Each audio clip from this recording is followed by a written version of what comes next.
Hey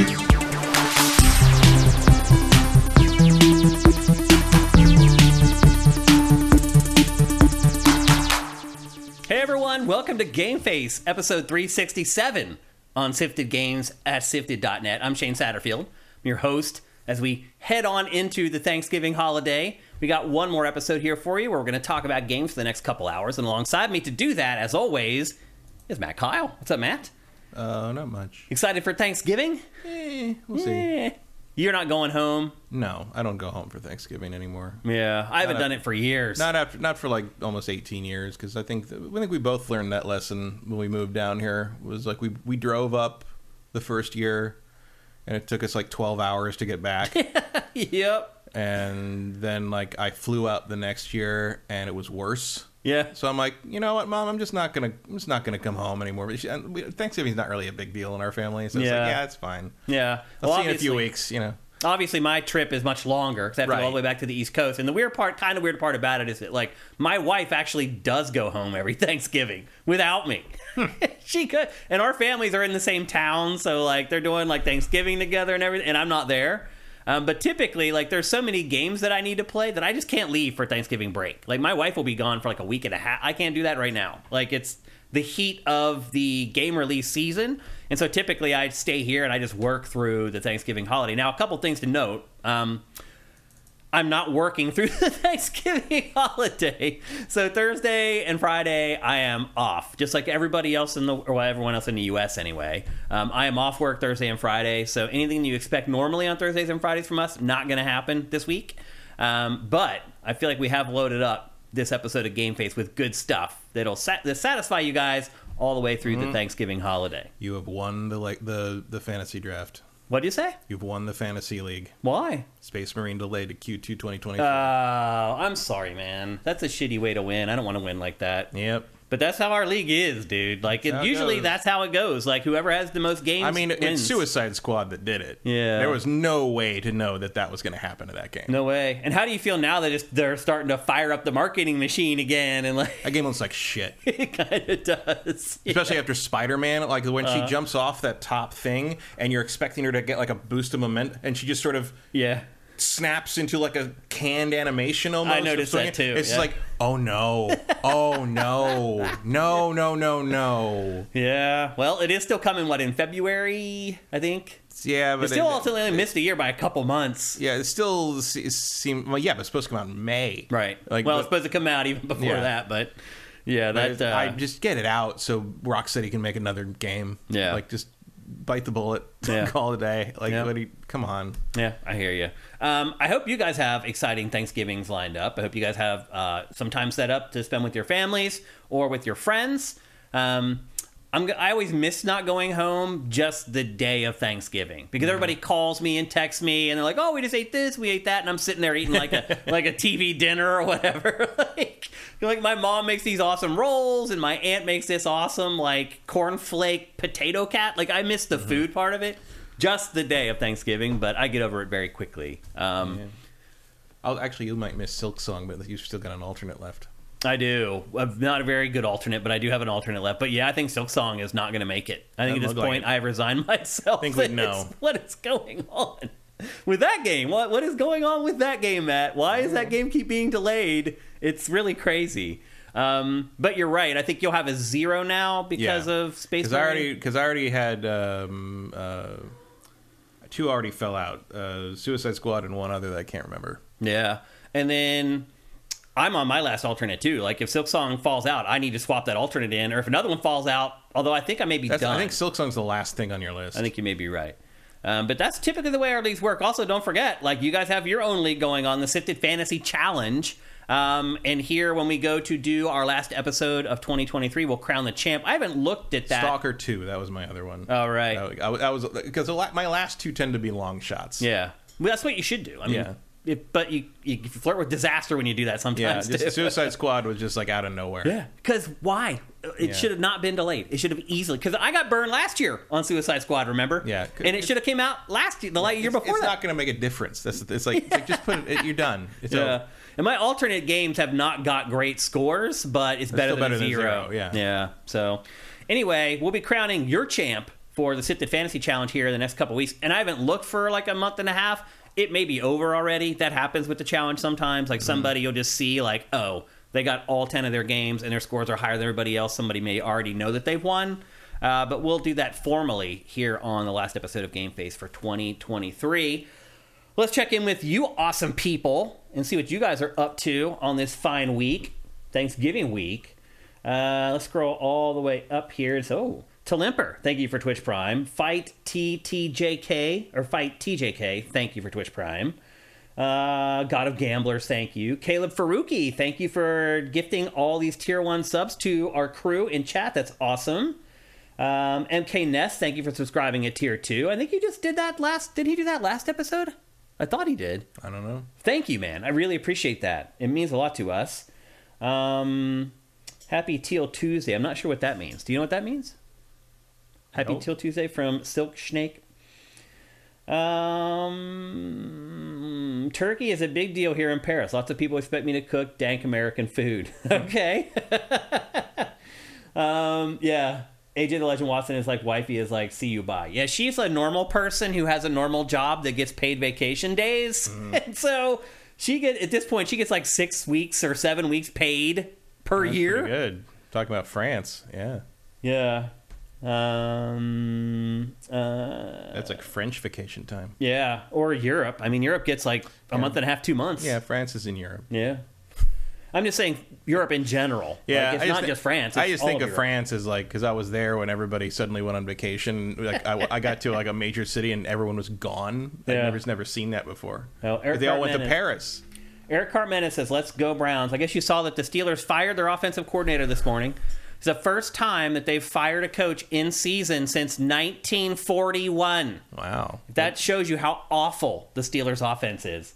But still, I only need 3 more wins out of the last 7 games to win our bet, Eric Cartmenez. And I said all along, it's probably going to go down to the last week, and everything is unfolding exactly as I said it would.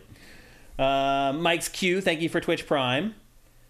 What else we got here? I think that's it. Yeah. Oh, here we go. Silk Snake says, Teal Tuesday is a precursor for Black Friday. Okay. I wasn't aware of that, actually. I thought that was like Cyber Monday. That's after. You're right. So Tuesday, I didn't know there was a thing for the Tuesday before. Well, they send the things out earlier and earlier. I mean, I woke up yesterday, I had 150 spam emails. No, I know. It's really bad. Although Gmail catches most of them. I still have an old Hotmail account. I'm like, man, it doesn't catch anything. I bought one thing from you like 7 years ago, and I swear I unsubscribe every fucking... That's what I do this week usually, is like I unsubscribe from all these lists I'm on. Yeah. Because everybody sends something. I'm like, no, off. I bought one thing from you however many years ago because it was a Mass Effect thing, and I don't ever need to talk to you again. Like, it's ridiculous. Yeah. Like, I have a Hotmail account that I've had literally for 20-some years, and it can't filter anything. Every day I check that account, there's 40 spam messages that made it through their filters. I still have an AOL account. Oh, really? It's an email from like 1996. And I use it for like buying stuff and like receipts and like basically like things that aren't like actual communication with real people. I use Hotmail for bills, basically. Yeah, pretty much. And so, but so it doesn't filter anything, but, and this is weird, I found this out through a bunch of experimentation and like actual tech support from them. It cannot receive automated emails from Warner Brothers Interactive. Wonder why. I don't know, but I can't get any WBID emails on it, and like my account just like stopped working. And finally, well, it is AOL. I was literally on like live chat with the guys, and they're like, "We're sending you this. You get that?" I'm like, "No." Can you send this back to me? It's like, "Yeah, I got that. I'm going to reply to you." I'm like, "Nothing, no spam, no." And he's like, "I don't get it. You have it." Eventually, the solution turned out to be, "Do you have another email?" So I just had to make a new account. Interesting. That's crazy. The AOL account would not receive email from Warner Brothers ID. I mean, it's not that crazy because it is an AOL account. And I'm surprised they even exist. I'm like, you own them. Like, does AOL still exist? Yeah. Does it? Yeah. I guess they don't still send out those discs with like free 600 hours. No, there's nothing like it's just like an email service. Like you young kids may not realize this, but back in the dial-up days, AOL would send out these discs to connect to their dial-up internet, and it would say like 600 free hours on the disc. Like, it was measured in like minutes and hours, like your internet usage back then. Dial-up was the Wild West. It really was. The crazy part was you could play games on dial-up, and sometimes if you played it like the right time of night, no lag. Yeah. I mean, you don't really need to send that much data for multiplayer games. It's just any delay in that data is what screws things up.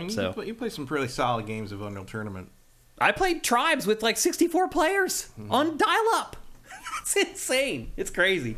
So anyway, it is Thanksgiving week. It is Black Friday coming up. We're going to talk about that a little bit here in a minute.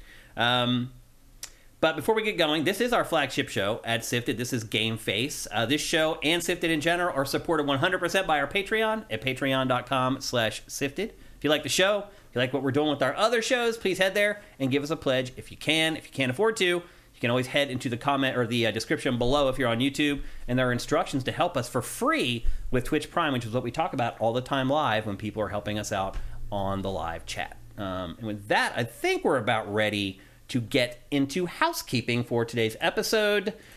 We're going to start things off with handhelds. Handhelds are something that Matt and I really do not care about at all. Neither one of us really use them. Not now that they don't have exclusive games. Yeah.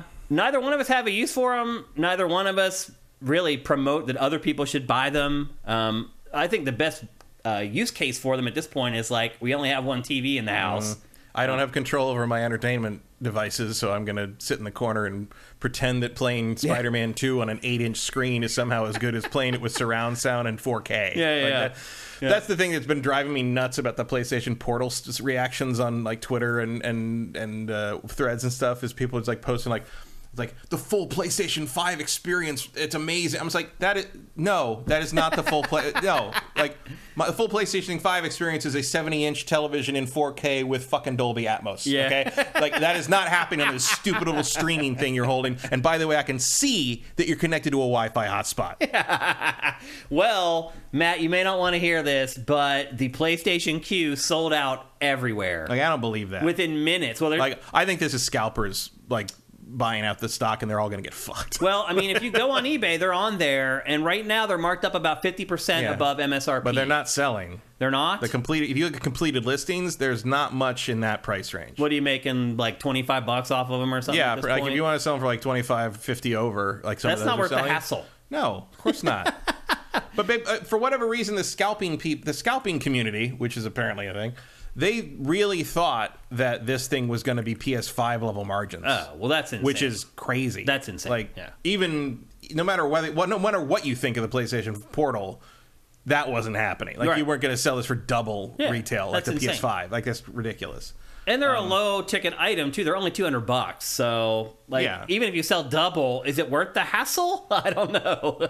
No, you're making $50 on a $200 item. I mean, that's not bad, but also when you're involving shipping and volume, it's not worth. I mean, who cares? Even if it is scalpers, these things are also overpriced. They're insane. It's ridiculous. Even if it is scalpers buying them, I'm still surprised that the scalpers bought them. Like, I'm surprised that it just sold out. No matter how it happened, like, I didn't think that would happen at all. Mm-hmm. So I'm a little surprised by that. I'm not surprised to hear that they're not making a ton of money in the reseller market on eBay. But bottom line is, if you're PlayStation and all you care about is like, hey, did we get rid of all those units? It did. Yeah, I mean, it sold all of them. So, but you better take that into account when you make more of them. Right. Yeah, and take into account why you sold out the launch allotment so quickly. That if it's true, if it is, people who are reselling them, you may want to be a little more careful with that second order. So it'll be interesting to see what kind of legs the PlayStation Portal Q, whatever the hell you want to call it, ends up having. None. I kind of think you're right. I think after this holiday season is over and people either get one or they meet somebody that got one, I think the sales are going to plummet. Yeah, if it was a legitimate handheld, if it was a Steam Deck or a Switch kind of thing, but for a PlayStation, that would be different. Yeah, for sure. But this is reliant on a connection that's like again, if you want to play it in your house and your home network while your rest of your family is playing something or watching something else, and you have for some reason have lost all control of your life and can't have to go play in a corner, or sure, I guess. But like,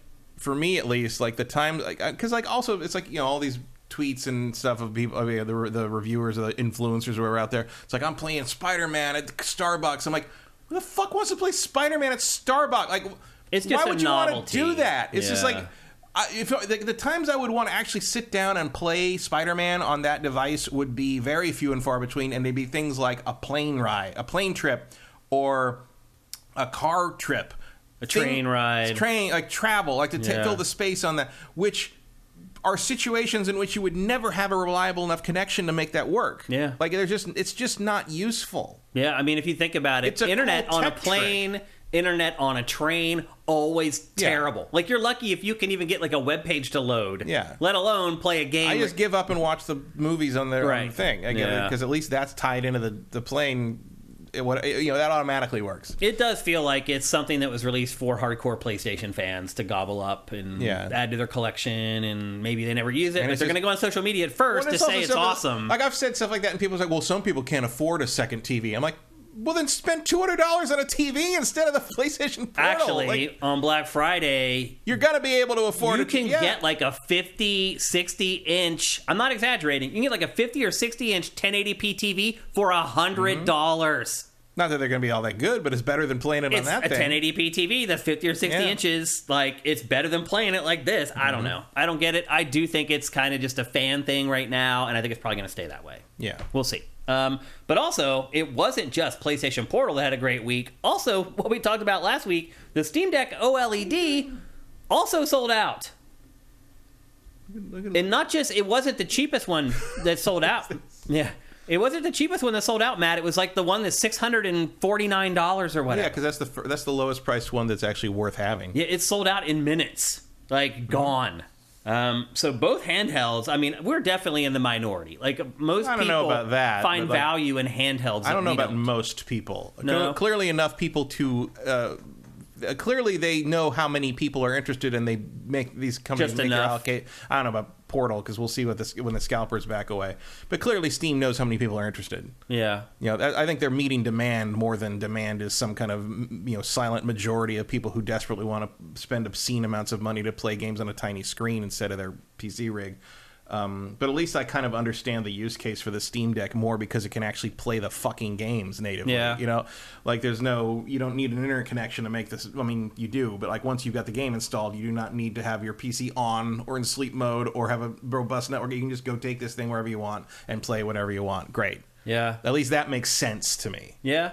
Well, I mean, the truth is, though, if you want either of those handhelds for Christmas, you're probably out of luck. You're going to have to go probably to you either eBay. got it now or you're not. I don't think they're going to get a second allocation out in time for that. You're probably going to have to go to eBay and overpay for it if you want it. I mean, they might. Valve is pretty agile. They could theoretically. I would say maybe like a month from now. And look, people got their Steam Deck in like days. Yeah, I mean, Valve's manufacturing. If Valve gets their shit together and gets a new pre-order round up by like December 12th, you could have it in time. You for might Christmas. be able to make it. I would be surprised, though.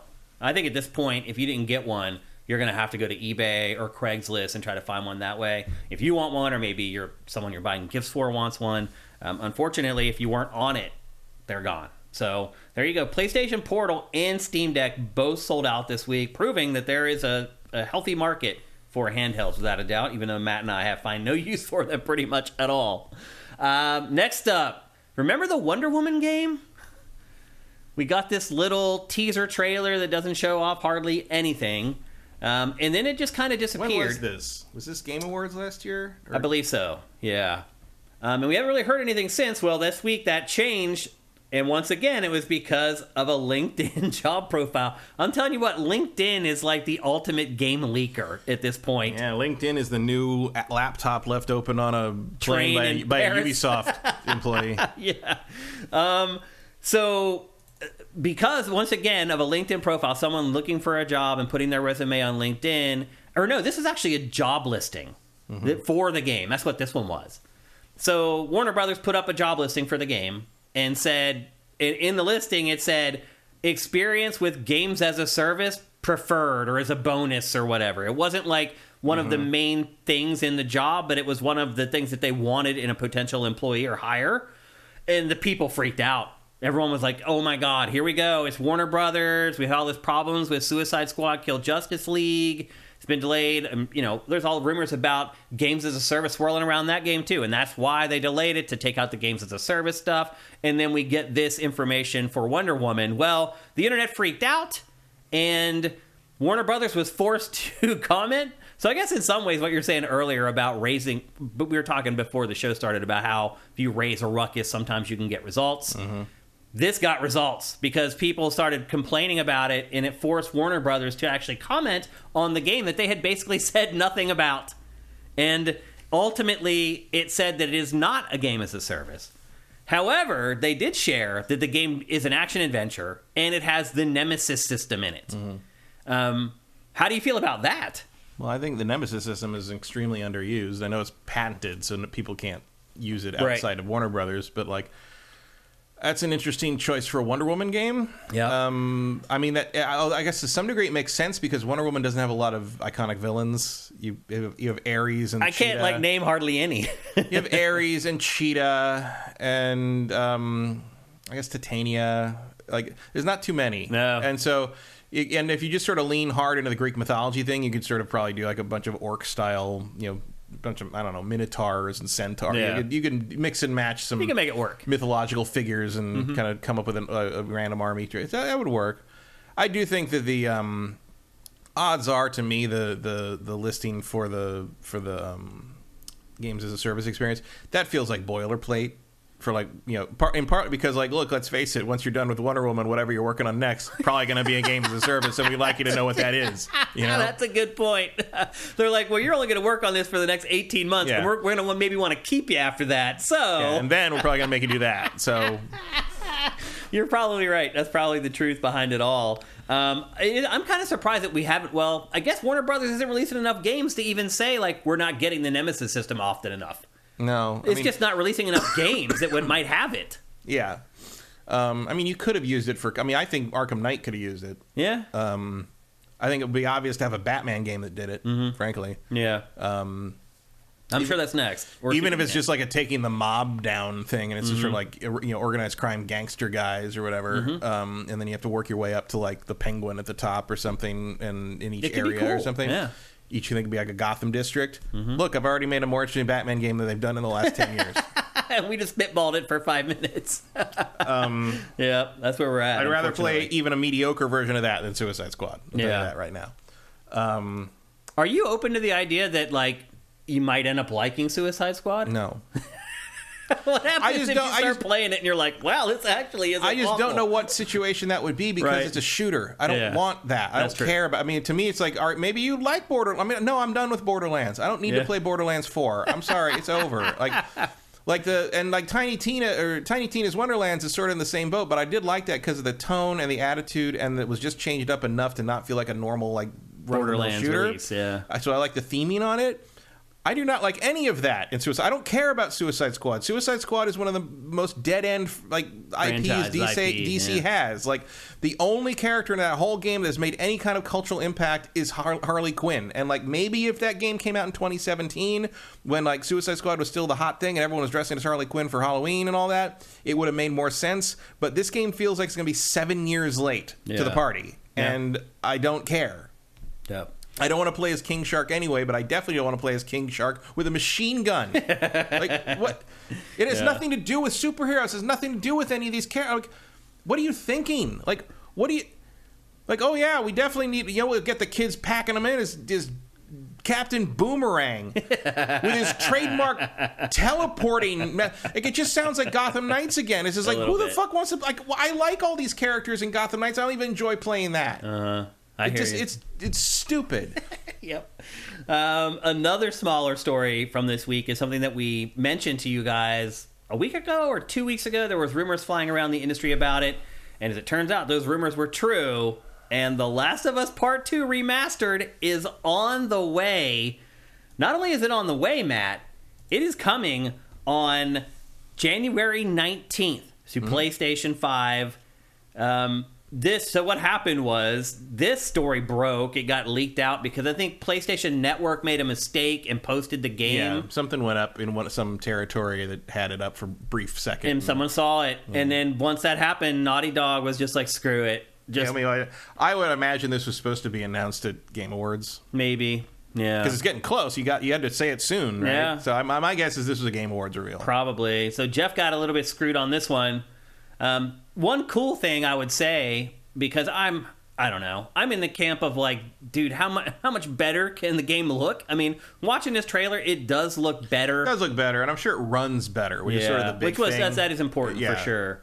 It's weird that there's no PC version yet. No. I thought this would be alongside the PC version. I agree. I thought so as well. But I also didn't think it was coming this soon.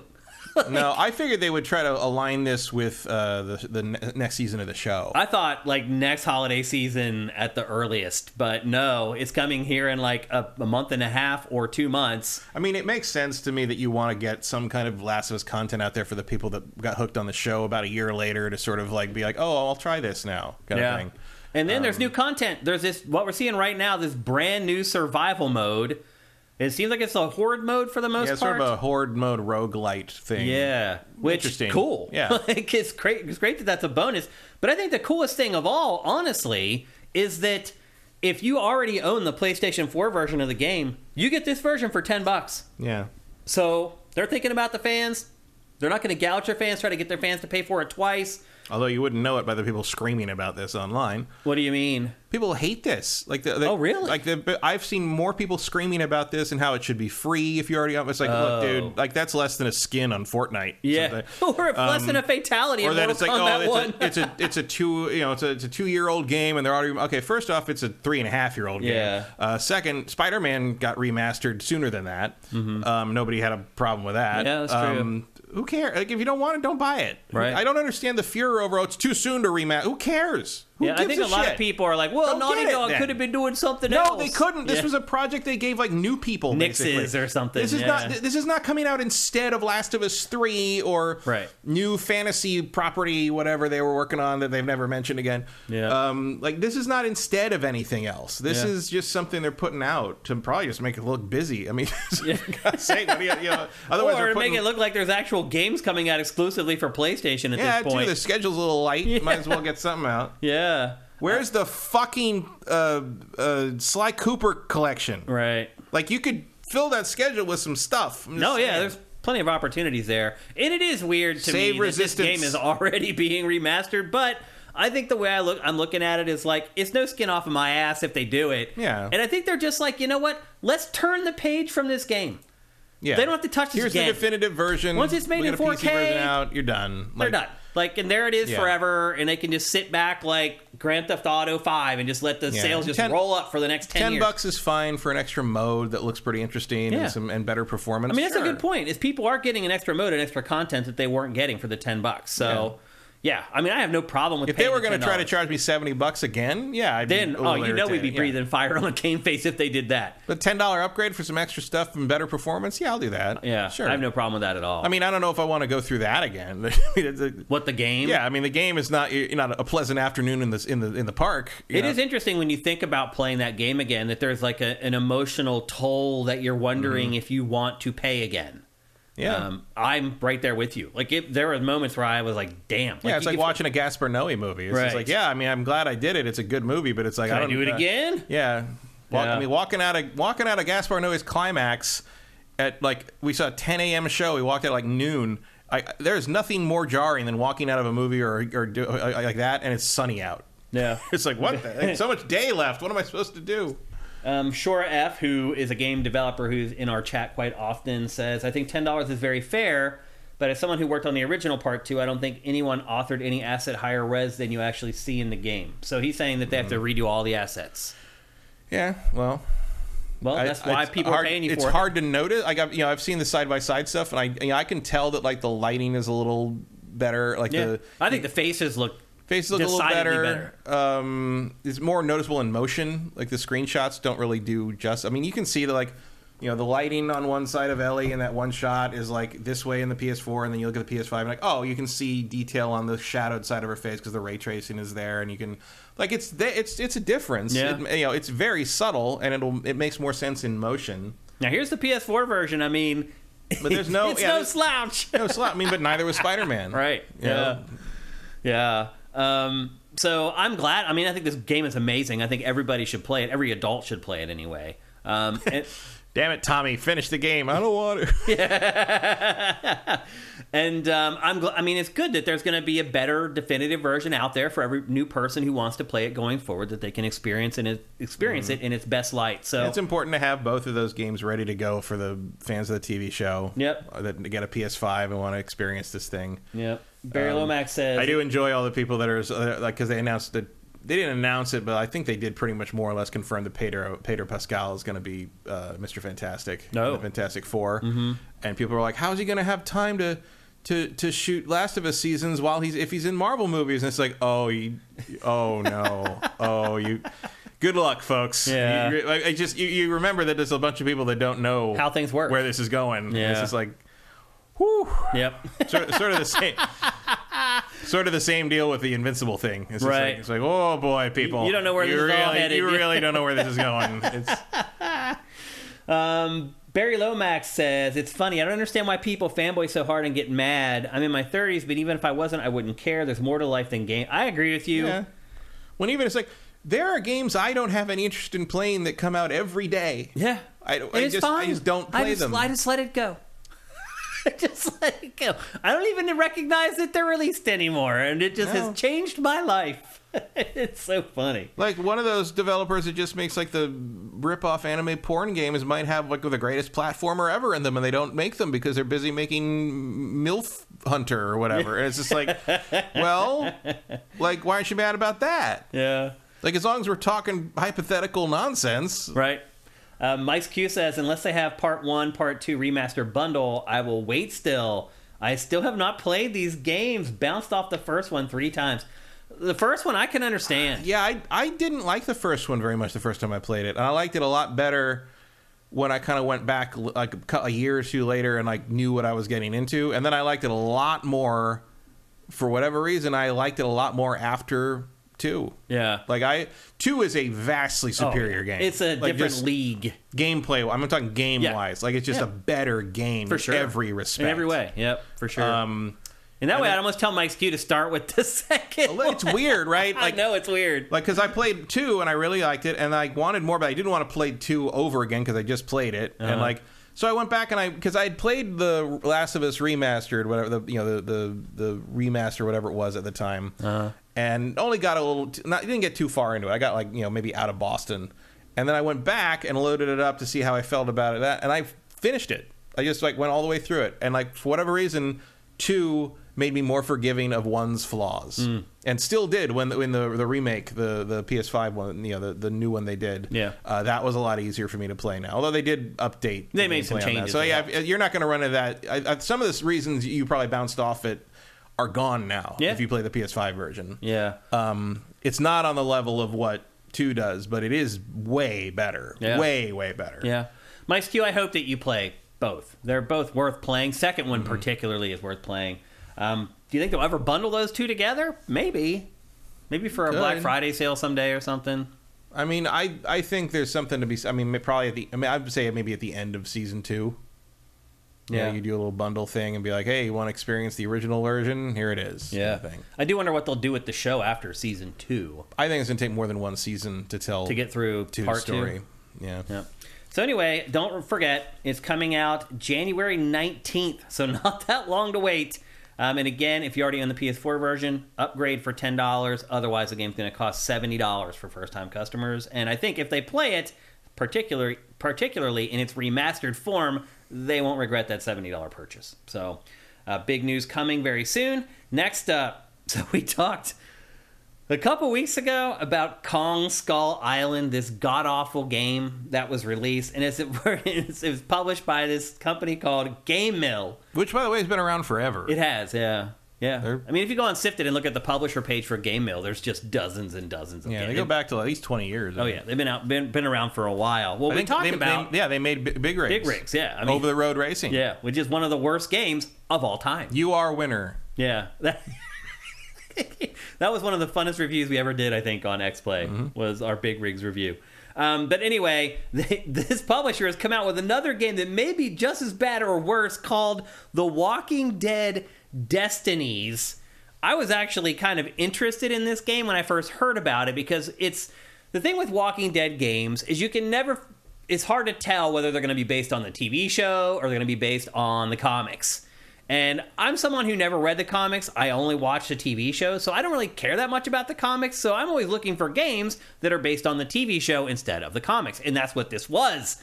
This game is based entirely on the TV show. You can see it has the likenesses and in many cases the voices of the actors who played on the television show. But the thing is you can go back and you can change pivotal moments from the TV show, which to me just seems like sacrilege. How do you feel about that, Matt? It's a video game. Go ahead and do whatever you want. It is, but I mean, if you're like the person who's really into like the TV or the film side of things, you don't find it a little offensive that you would just let people manipulate the narrative? Oh, why? That's the point of an interactive medium. Well, I mean, you can make it interactive and not let people completely destroy the story that you created. I mean, it doesn't get destroyed. The show still exists. The comic still exists. Yeah, that's the weird Star Wars fan argument. That's the George Lucas raped my childhood thing. It's just like, no, it's still there. Like, even if you don't like the Ghostbusters remake, you can go watch Ghostbusters again. It's fine. Yeah. And like, that used to be the whole thing. That was how they sold licensed games for years. Like, you decide what happens, kind of thing. Mm-hmm. It's fine. Like, that's a fine idea for especially a game based on Walking Dead. Which watching Walking Dead, half of what you're doing is screaming about how stupid these fucking people are. So yeah, a game in which you can make smart decisions instead of what they chose to do might be a good idea. But apparently not from these guys. Well, I think one of the problems is how they handle letting you change the outcome of stuff. Like, there's moments in it. How far did you make it to The Walking Dead before you quit watching? I quit on the second episode of the second season. Okay. It's the episode where they spent the whole episode trying to get the zombie out of the well. Oh. And they're like, you can't pull it too hard, it'll break in half and contaminate the water. It's already contaminated. There's a fucking corpse in the well. Like, it doesn't matter what you do anymore. You're going to drink that shit? Fuck you. I never came back. That was the end of that. But did you see the showdown with Rick and I think Shane was his name? No, but I know what happens. Okay. Because that's in the comics. Okay. Well, that's like a really big pivotal moment in the show. Yeah. And it does feel a little weird. Because Carl shoots him, right? No, Rick does. Oh. Rick stabs him in the heart and kills him. Oh, sorry, okay. I just spoiled a huge moment in the show for you. From 10 years ago. Yeah. In the comics, Shane starts to win that fight and Carl shoots him. Oh, interesting. And kills him. Okay. And that's like Carl's first... brush with adulthood brush with monsterhood. Yeah, like Carl goes some dark places. In the comic. Yeah, he kind of did in the show too. Unless you choose that, in which case apparently he goes one particularly dark place and never comes back. Well, anyway, for me personally, I think for most people who watch the show, that scene had huge emotional heft to it. Like, because you didn't know who's going to come out alive, and you knew that would change the story of the show for forever. It does seem a little weird. I was pretty sure the guy who was billed as the star of the show was going to come out alive. But I think at that point you didn't know that. I knew that guy was signed for 3 seasons. So I didn't. I didn't know that. But Shane does come back, I think, doesn't he, in flashbacks or anything like that? Yeah, a little bit. You see that actor again, I assume? You see him a little bit, but he doesn't come back as like a character or anything like that. But it does seem a little weird to me to change like that moment because it was such a big deal. I hear you. It's just a video game. Yeah. Whatever. But what people are mostly complaining about is not that you can change it. What if stuff happens in stuff all the time? Marvel does that. It's not that that you can change it that people are pissed off about. It's how little caring they have for those moments. So, like, one of those scenes that were very tense in the show, it turns into, like, this corny, like, horde mode in the game, full of, like, slapstick one-liners, and, like, they basically just haven't handled the IP with respect, I guess is the best way to... They made it like a joke, ultimately. And that's what people are upset about. I can't really fault them for that, because the IP did that to itself. It kind of did. It definitely jumped the shark at a certain point. It feels like a skill issue here. Yeah. Like, I've watched some footage of this, and it's just like, that's not how games work in this century. Like this, there's points where this looks like a PS2 game. Mm-hmm. Not necessarily graphically, but in terms of game design. Like, this is the shit I would expect from a licensed game 20 years ago. Mm-hmm. Yep, I agree. But they're not gone. Somehow Game Mill is keeping them alive. So we had Kong, Skull Island, and now we have this game. 2 games that are just awful licensed games, and we haven't seen that for quite a while. Next up, a smaller story from this week. We got information out of a Gearbox that a couple sequels are on the way. The first one isn't that big of a surprise, although Matt did just mention it, and that is Borderlands 4. I don't think anyone is surprised that another Borderlands game is coming. No, although this isn't Gearbox, right? Because they don't own it anymore. Yeah, I think 2K owns it or whatever. Yeah. I think somehow 2K got that IP out of Gearbox, which was a huge mistake by Gearbox to sign that. Yeah, I don't really know why that. I don't either. Why they did that. I don't know why it would do that, but it did. Maybe Randy sold it off so he could afford to buy the Magic Castle. Maybe, although I think he got paid out very well I don't think he has to worry about money for the rest of his life. But again, surprising nobody, there is a Borderlands 4 on the way. We don't know when. We don't know much details about it, but we just found out that there's one coming. The bigger This is 3, right? Yeah. Yeah. This is Borderlands 3. I was going to say, I defy you to tell the difference. Right. Which I had to drag myself through, ultimately. Like, I got about 10 or 12 hours into it, and it became work to get through it turns out I had 2 Borderlands in me. Yeah. And that was it. And that was... you hit the quota.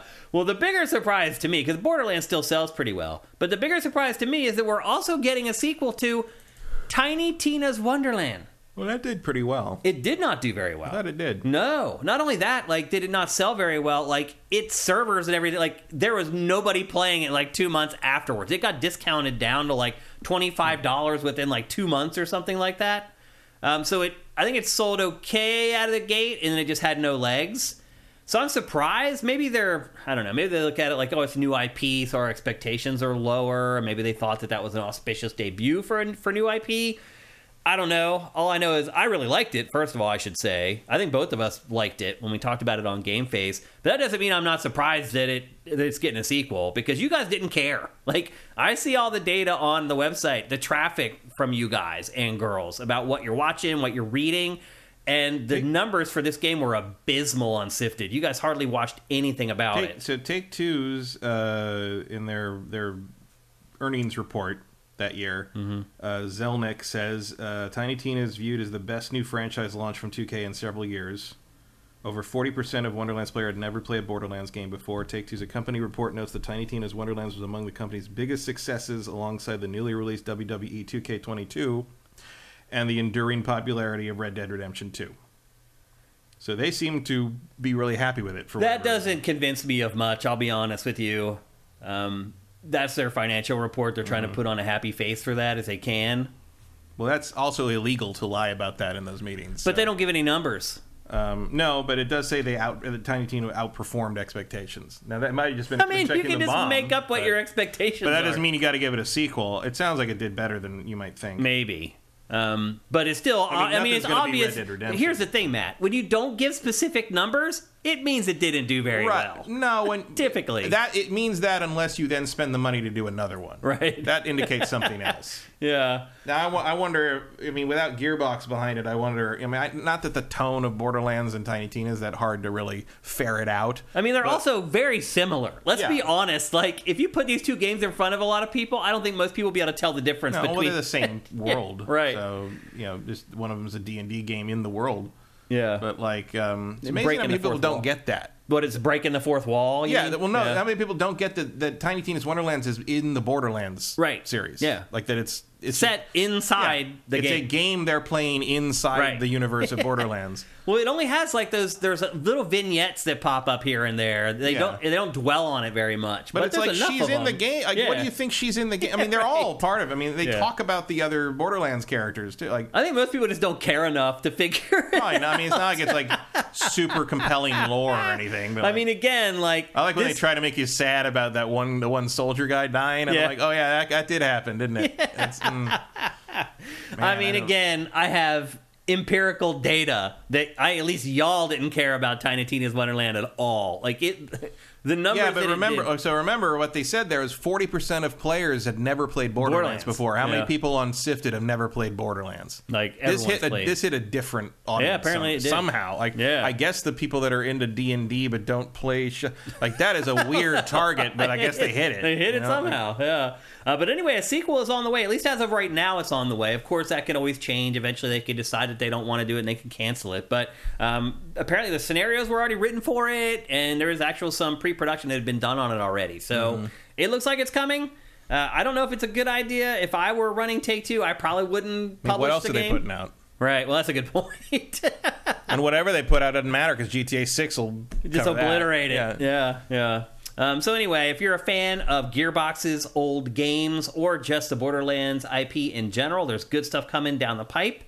Next up, a major game just had a major anniversary. That's kind of happening just across the board right now, Matt, because the industry is just maturing to the point where it's 30, 40 years old. Yeah, well, also it's 25 years since 1998. Yeah. So you're going to have these milestones coming up. And Ocarina is somewhere in here? Ocarina, I think its 25th anniversary is today. Something like that. I think it's today. Yeah. Today or yesterday?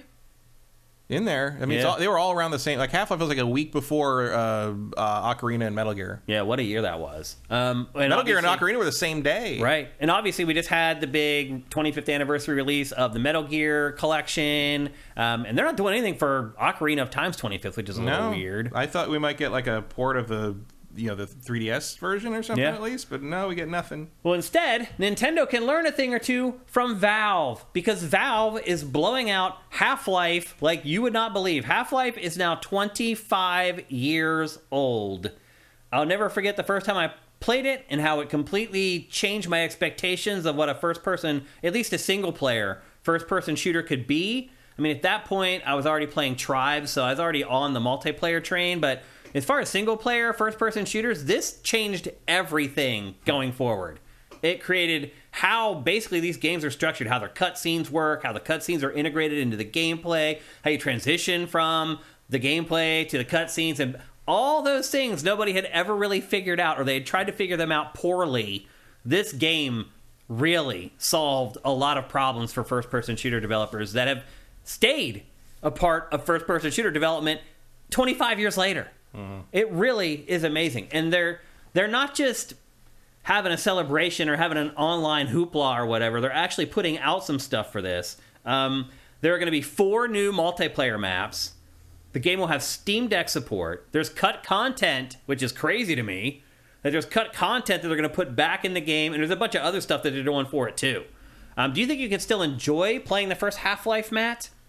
I tried a few years ago when they put out some, like, whatever. There was some fan did like a remake. This is it. Black Mesa. Yeah. It turns out the answer to that is no. Yeah. It was a revolution at the time, but it feels kind of archaic now. Half-Life 2 still works for me because Half-Life 2 still works. Has the gravity gun. Yeah, and the physics change things. Like the feeling of the world is more tangible in 2 for sure.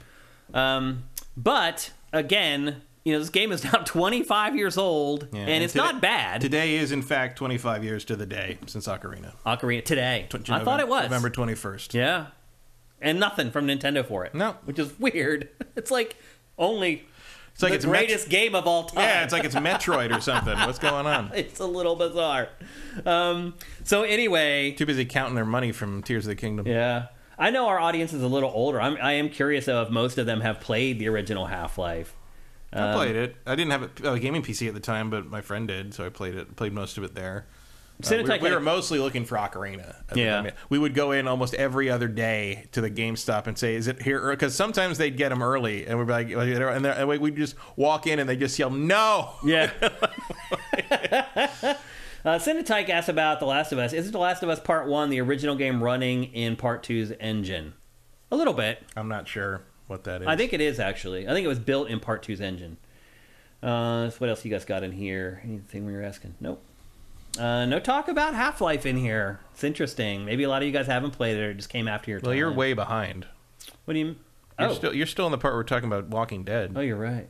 Yeah, I have a ways to scroll here. Erebus Jones, there are literally no cutscenes in Half-Life? No. I mean, there's no cinematics. There's no, like, pre-rendered things. The thing with Half-Life was all the story was told in real-time, in-engine things happening in front of you. Mm-hmm. What else? Cinetike says, I played the original Half-Life, but didn't like it enough to play the next one. You played it back when it came out, and you didn't think it was good enough to play the next one? Or, like, 3 years ago? If you played it back in 1998 and you didn't think it was good enough to play the next one, what shooters were you playing back then, bro? How did I miss these awesome shooters in 1998? Well, I might have. I mean, I knew a lot of people that weren't into Half-Life because they were shooter fans that were into the shooting. They were Quake players and Unreal play, like the competitive side. They were shooting people. They didn't care about some kind of story-driven thing like that. Half-Life was too slow for them. Contana says, I didn't have a PC back then. Being a PC gamer back then, you were an elite class. Yeah. Like, all my friends had consoles. I was the only one that had a gaming PC. Literally, the only one. All my friends had N64s and Dreamcasts and PlayStations. I was the only one that had a Voodoo 2 card of my whole crew of friends. It was way more niche back then than it is now. Cinetike says, I played it in, like, 2001 to clear. So 3 years after. So Halo, you would have got Halo by then. Well, it depends what part I had 2001. Yeah. Halo was the end of that year. Yeah. I mean, that's the thing, is like Half-Life... Maybe he just doesn't like shooters. Half-Life showed the way, but Halo changed how shooters were made. Like, that was the end of the boomer shooter, was Halo. Mm-hmm. You mean as far as like a campaign is concerned? As far as just how you approach it. Like, shooters just became a different thing after Halo. And like, Halo is a direct descendant of Half-Life in terms of presentation, the idea of, you know, the dramatic story. Yeah, that all came from Half-Life. All that like, all comes from that. But like Halo was really the one, because it was on PC, because it was on console. Oh yeah, that was, I mean, as far as mass audience is concerned. I mean, it's unfortunate that Half-Life never made it to the Dreamcast, because they were going to do that, and then the Dreamcast obviously did not prove to be worthwhile on that. But JJ Forcebreaker brings up a good point. He says here in Central Europe, 95% of people I knew had PCs and only PCs. That's accurate, not just in Central Europe. That was accurate across all of Europe. Europe has been the haven for PC gaming for a long time. It ebbs and flows here in the US. It's always rock solid in Europe. There's no doubt about it. And a lot of it is just like the pricing for consoles there is higher, and there's a lot that goes into it. Caleb Faruqi, that's an interesting question. Who impacted the genre more, Halo or Modern Warfare? I'm going to argue that Modern Warfare impacted first-person shooters more, but Halo impacted games more. I think Halo had more influence overall. It established the Xbox. It changed how you expected the dramatic presentation of games to work. Well, I guess influence, if it's really just influence, the fact that Xbox is still alive 23 years later, that's because of Halo. Whereas like Modern Warfare, I think it had massive influence on how shooters are done. Yeah. But didn't really change a whole lot about games. Or the landscape of the industry in general. Because what you're giving credit to Halo for, I give that credit to Half-Life instead of Halo. I don't. Because, and even the multiplayer side of Halo, like, I was playing better multiplayer shooters on my PC and my Voodoo 2 card than Halo by a mile. But better doesn't matter. Like, widely adopted matters in that case. Like the fact that you could just grab... I'm just talking about influential, things that influence things on down the road. Right, so am I. I'm saying that the fact that you could drag an Xbox to someone else's dorm room and everyone could play GoldenEye style, you know, first-person shooting like that, and then you could go online and do it as well, that changed things. But that was only Half-Life 2, right? You can play online. Half-Life about 1? Halo. Oh, I mean Halo. You could play Halo 1 online? I don't think you could. Halo 2 you could. Yeah. Only Halo 2. But Halo 1 was like dragging things around and doing the LAN parties and stuff. Yeah. Which was old hat in the PC world, but that was very niche, though. It was not niche on college campuses. The 4-player thing, that's all. That's N64's credit, 4-player. Right, GoldenEye. But like Mario Kart. The idea of taking that experience and then hooking it up into LANs and then hooking it up into Xbox Live, that's all Halo. Like Halo forced online play onto consoles, basically. I would agree with that, yeah. And that changes everything in a way that just can't be measured. Whereas, like, Modern Warfare, I think, revolutionized how you approach first-person shooters to the point that Halo still doesn't quite know how to adjust to that. It struggled trying to go from its aesthetic to the modern aesthetic. Yeah, and I think the fact that Modern Warfare not Modern Warfare, I mean Call of Duty when I say that, but Call of Duty still, more or less, forever criticisms people have of it year to year, still pretty much rules that roost, and Halo struggles to find its footing. Like Halo was an important game, Modern Warfare was an important shooter. I think Halo is more important as a game than it was as a shooter. Yeah, and I mean solely because it kept Xbox alive. And I think the same is true of Half-Life. Yeah. I think Half-Life was more important as a game than a shooter, because Half-Life, it wasn't just shooters. It was just the fact that you could present a dramatic story in front of you in the engine without breaking the immersion. Without having to wait for loading screens, making that all sort of a seamless thing like that was the important thing about Half-Life. You know, I rarely even think of Half-Life as a shooter. I think of it as a whacking people with a crowbar game more than anything else. You know, and I think Half-Life 2 gets similar credit in the sense of like bringing the physics engine into the gameplay over just sort of having to be a weird thing that can happen. Like, it's cool that the guy falls over and has physics when his body dies, but it's more cool that I can pick up anything and throw it at a head crab. So. Yep, those years, like the mid 90s to late 90s, it really is crazy how many things and even up until like 2000, 2001, that 5 or 6 year period, it is amazing how many games came out that are still influencing games today. Well, it's the period where people were figuring out how to use the 3D properly. Yeah. It's like, the equivalent is the early 80s arcade scene where everyone was kind of inventing genres every other day. I mean, I wouldn't be here right now if it weren't for that era, because I liked video games, like 2D games, a lot. I played them my whole life. A lot of people would argue I was very obsessed with them. It wasn't until games became polygonal that it kicked into a different gear for me. Once I saw that eventually we were going to probably make it to virtual reality, that's what hooked me in, and that's how I ended up here. Like, I could have ended up being a sports journalist, or I could have ended up covering so many different things. The reason I ended up here covering games is because of 3D games. Like, I had a passion for gaming my whole life. I became obsessed once they became polygonal. I think I probably still would have ended up on the same trajectory either way. But the significance of 3D to me was when I got the N64 for Christmas in '96, and there was a big New Year's Eve party at my friend's mansion. Like, his dad was a big medical build. He invented one of the valves that goes in your heart when you get a valve replacement. Yeah, he was doing all right. Yeah, but he had a giant. They would have huge, 200 people at this parties. Yeah, right.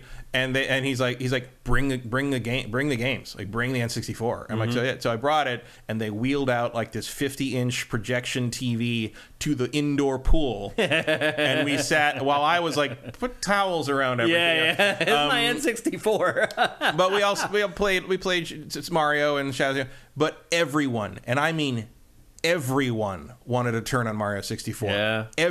People that I had known all through high school and had never wanted to touch a video game before were like, I want to play that.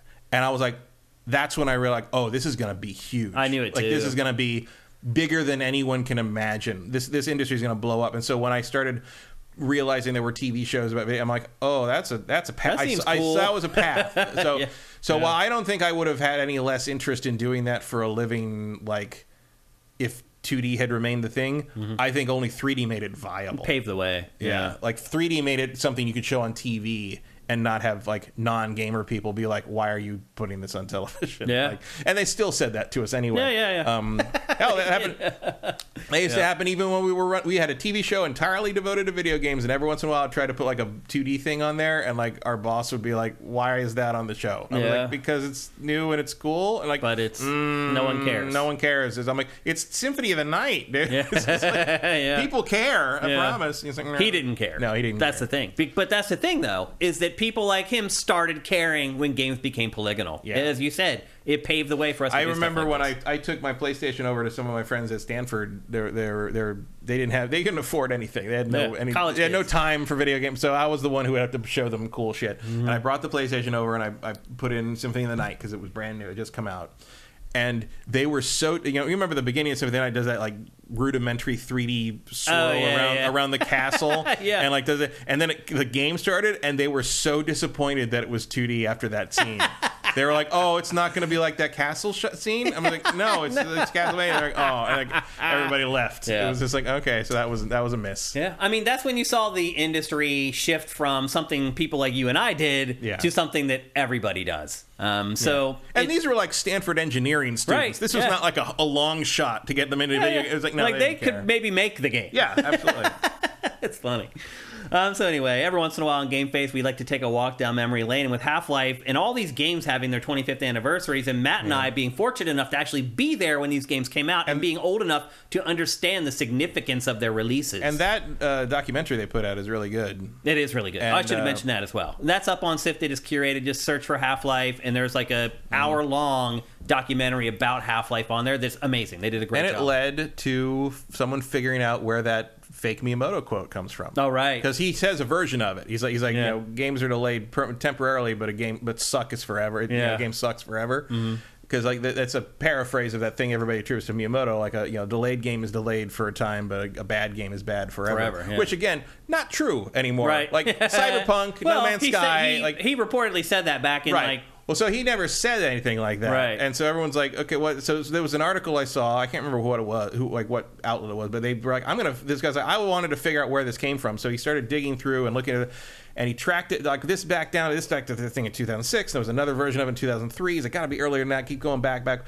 He found a quote from this woman who was on a panel at GDC like 96, I think it was. Wow. And she was like, oh, my husband always says this, and it was like a paraphrase of it, but he couldn't find her or her husband contact info anywhere or anything about them, and kind of gave up. And a few days later had mentioned it, and someone said, oh, I know her partner he is a woman now. He transitioned. Oh, wow. And that's why you can't find contact info. Him, yeah. So after that, he was like, "Oh, I found her new contact info," and emailed her, and he's like, and was like, "Did your wife said that this was something you said?" And she was like, "Oh yeah, I did say that. That does sound like something I would have said because and it turned out this woman was like one of the lead creative people at Origin from like 1988 to 92, and she's like, yeah, that was one of the mottos like on the wall. It was like, and she's like, I think it actually said, delays are temporary, suck is forever. Wow. So it sounds like it goes back to something that was a motto at Origin. Yeah. Which is amazing. Yep. So there you go. It is the 25th anniversary of Half-Life and a bunch of other awesome games as well. But this will probably be the last big one for the year. I mean, here we are in late November. I can't think of anything else that we would be celebrating at this point. Ocarina of Time and Half-Life, that's kind of it. 98? Yeah. I think that's pretty... I mean, no one... It's a lot. But yeah, no one was... It. I mean, it's like... Metal Gear didn't get much of a celebration either when you think about that collection that came out. And ultimately, it seemed like it at first it was gonna, and then... would you like a mediocre re-release, or would you like just to not mention it? Those are your two options. Well, as we mentioned... Actually, no, your other option is how Half-Life did it, which is the right way to do it. Right, yeah. As we mentioned in last week's episode, we're sitting here waiting for the big trailer information about Grand Theft Auto 6. Another week has ticked by. Still hasn't happened. I think the information should be coming any day now. And then obviously the trailer, we're thinking maybe week of Game Awards. We'll see. But in the meantime, there is information leaking about other Rockstar projects. The first being that, and we've talked about it several times on GameFace, Bully 2 was an actual thing. Mm-hmm. It's like this mythical thing that people are like, does it really exist? Did it exist? Yeah, there was too much smoke on that one. And as it turns out, there was really fire. They worked on these leaks came out. They worked on Bully 2 for like a year and a half. They had written the basic scenario for it and just never went back and finished it. They ended up dropping the project. And by the way, this information is coming out because of the Rockstar leaks, which is crazy that this information's been out there for all this time, but people are just now really starting to dive into it and start to dig out like the stuff out of their code. And the other thing that was discovered this week is that there was story-based DLC for Grand Theft Auto 5 that was canceled and then rolled into Grand Theft Auto Online. Which I've literally been saying for years. Yeah, and now you have your proof. Yeah. Vincent points out that Sonic Adventure came out on December 23rd, 1998. So that's your last 25th anniversary. I mean, I guess I'll celebrate that. I mean, that game kind of blew my mind when I first saw it. Oh, yeah. But then I played it. Well, then you had to play the cat stuff. Yeah. It was just like, yeah. I got that on December 23rd for my Japanese Dreamcast. I'd gotten, not December 23rd. It was after Christmas because it took a while to import because that was when things had to travel overseas. Yeah. So until then, I just had Godzilla Generations to play, and I think Blue Stinger. Yeah, the Japanese launch of Dreamcast was not great. No, but I remember putting that in when I got home, and I mean, I'd seen the beach level with the orca. I mean, that had been everywhere. Mm-hmm. But then the second level, when the tornado started, I remember I just started laughing. Yeah, because you're just like, how am I playing this? Yeah, and I never finished that game in the Japanese version because I hit a point where I just couldn't understand what Big the Cat wanted me to do anymore.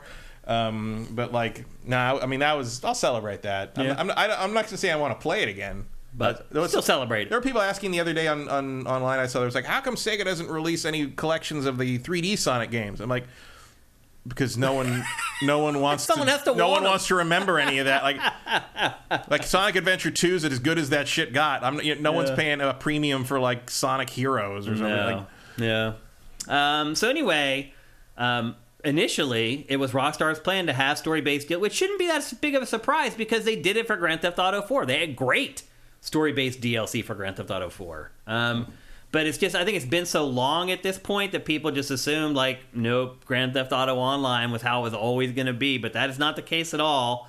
Do you think there's any chance for story DLC for Grand Theft Auto 6? Pachter seems to think that's the whole plan for the game going forward. I mean, I would like it to be. It seems unlikely. Yeah. But who knows?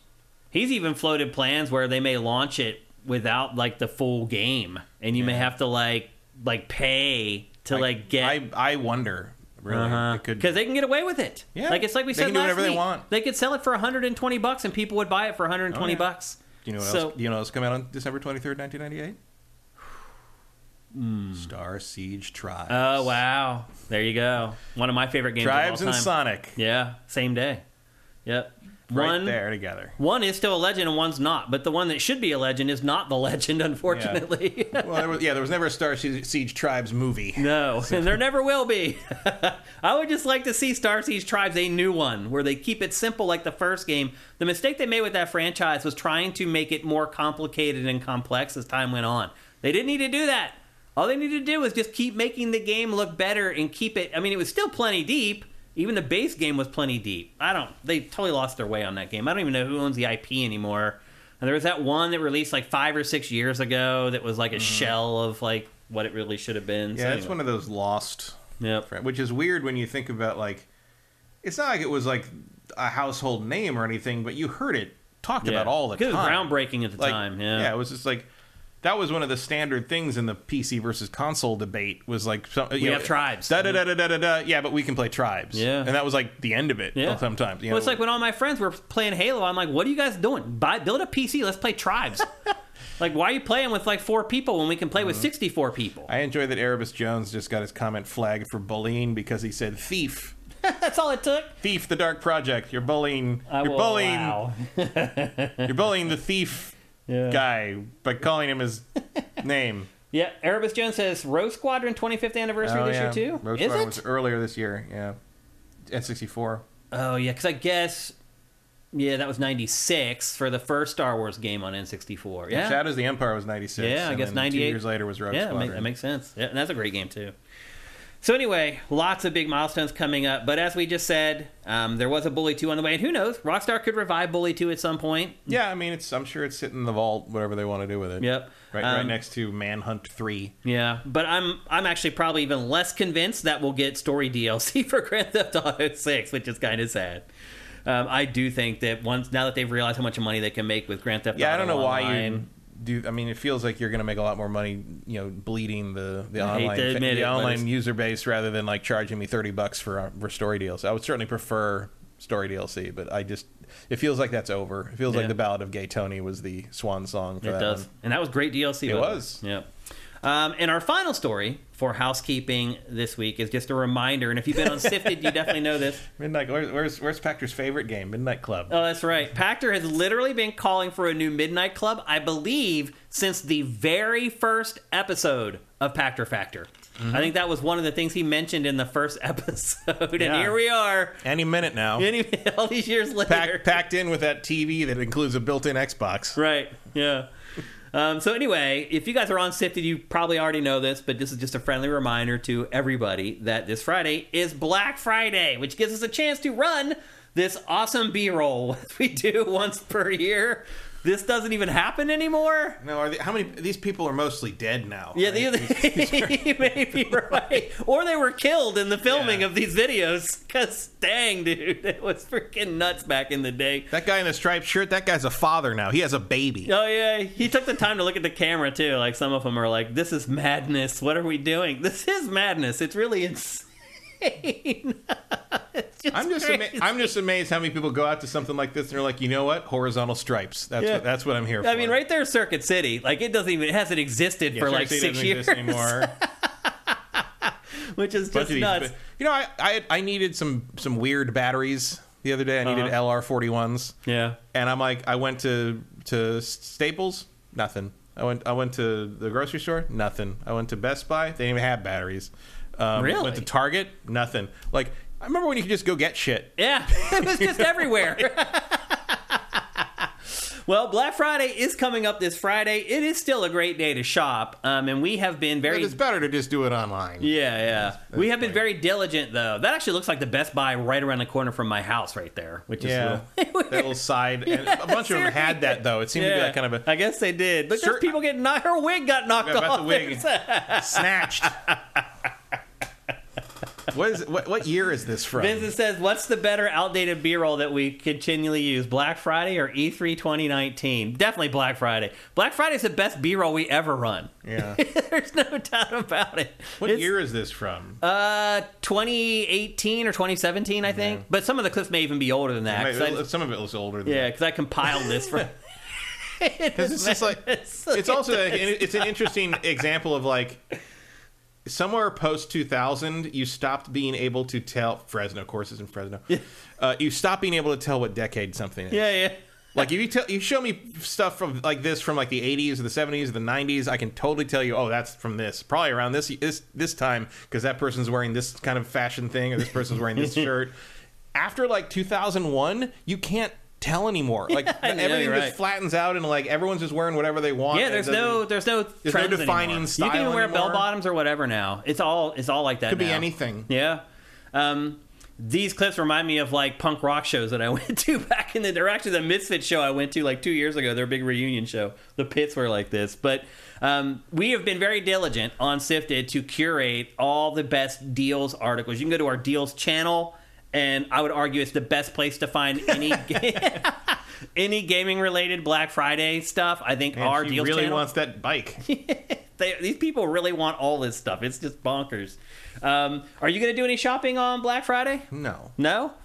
I think I am. I'm finally going to buy. Oh wow, I got stone punches. I'm finally going to buy a hard drive expansion for my PlayStation 5. I'm finally going to do it. I'm so sick of it. I don't need anything this holiday season. Like I've had to delete so many games off my hard drive. Like I'm just tired of it. There was a brief thing yesterday where Hasbro sent out a 35% off coupon to use on their site, and people were using it on that Grimlock. Oh. It was working on the Grimlock. They were getting $525 off. Oh my god! 3 weeks after release. And I actually wrote them, and I'm like, hey, if you're going to honor those orders, I want $525. Yeah. And they canceled all the orders. Oh, they did. It wasn't supposed to apply to newer stuff or to the RoboSend stuff at all. Gotcha. So none of those orders seem to have gone through. Oh. But I was, for a second there, I'm like, really? Oh, if I waited 3 weeks, I could have gotten 35% off?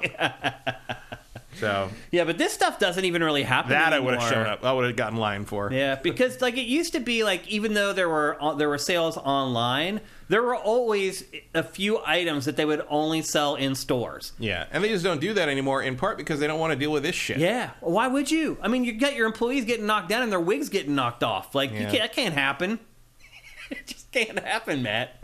So this stuff, it doesn't even happen. Like they don't have the big door rush. Although I will say, like, I will still see a line outside the Best Buy the night before Black Friday. Sometimes, yeah. But it's only like 100 yards long, and it's not a mob of people at the door, like waiting to rush the door. They wait in line, and they all go in single file. Like, there's nothing like this anymore. Thank God. Like, we don't need this stuff. I'm glad we have this B-roll so we can have fun every Black Friday here on GameFace, but I'm glad that we don't have to deal with this like stuff that anymore. guy in front of the line, that guy's like 35 now. Oh, yeah.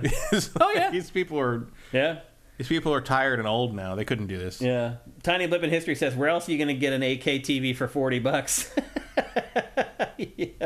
Yeah. Well, a lot of the stores you do that at are gone. Yeah. Yeah, I mean, the stores just don't exist. The stores I would go to on a Black Friday back in the day would have been like Best Buy, Circuit City, Radio Shack, Fry's. Yeah, they're all gone. You only know if you're a West Coaster, probably. Or if you watch Nope. You'll see a little, right there, the Fry's a little like glimpse of the greatest electronics store. Yeah, they go to Fry's in Burbank in Nope. Which the most unrealistic part of that movie is that they don't wait in line to buy anything. That's like true. They just walk up and buy it. It's never happened in the history of Burbank Fry's. That's not a thing.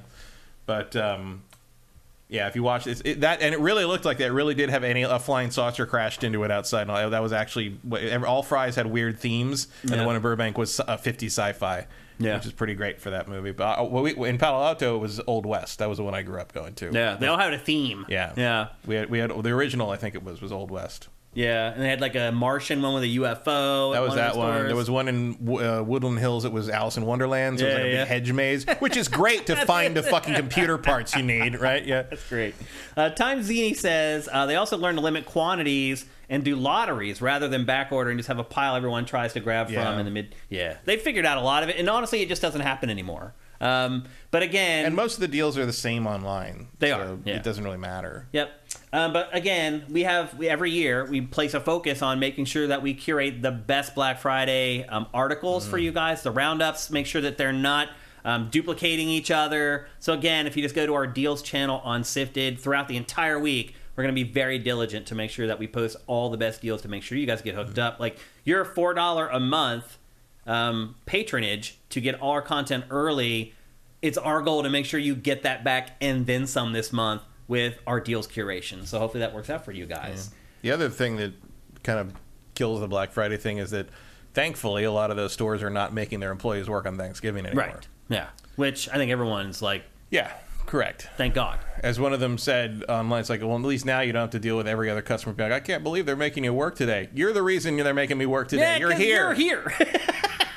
People would always say that to me when I worked at the gas station in high school. Why they got you working in here? Because you're here. Yeah. Because you wanted gas, and they knew you were going to want gas, and so my ass had to come into work today to pump your gas. Like, It's funny.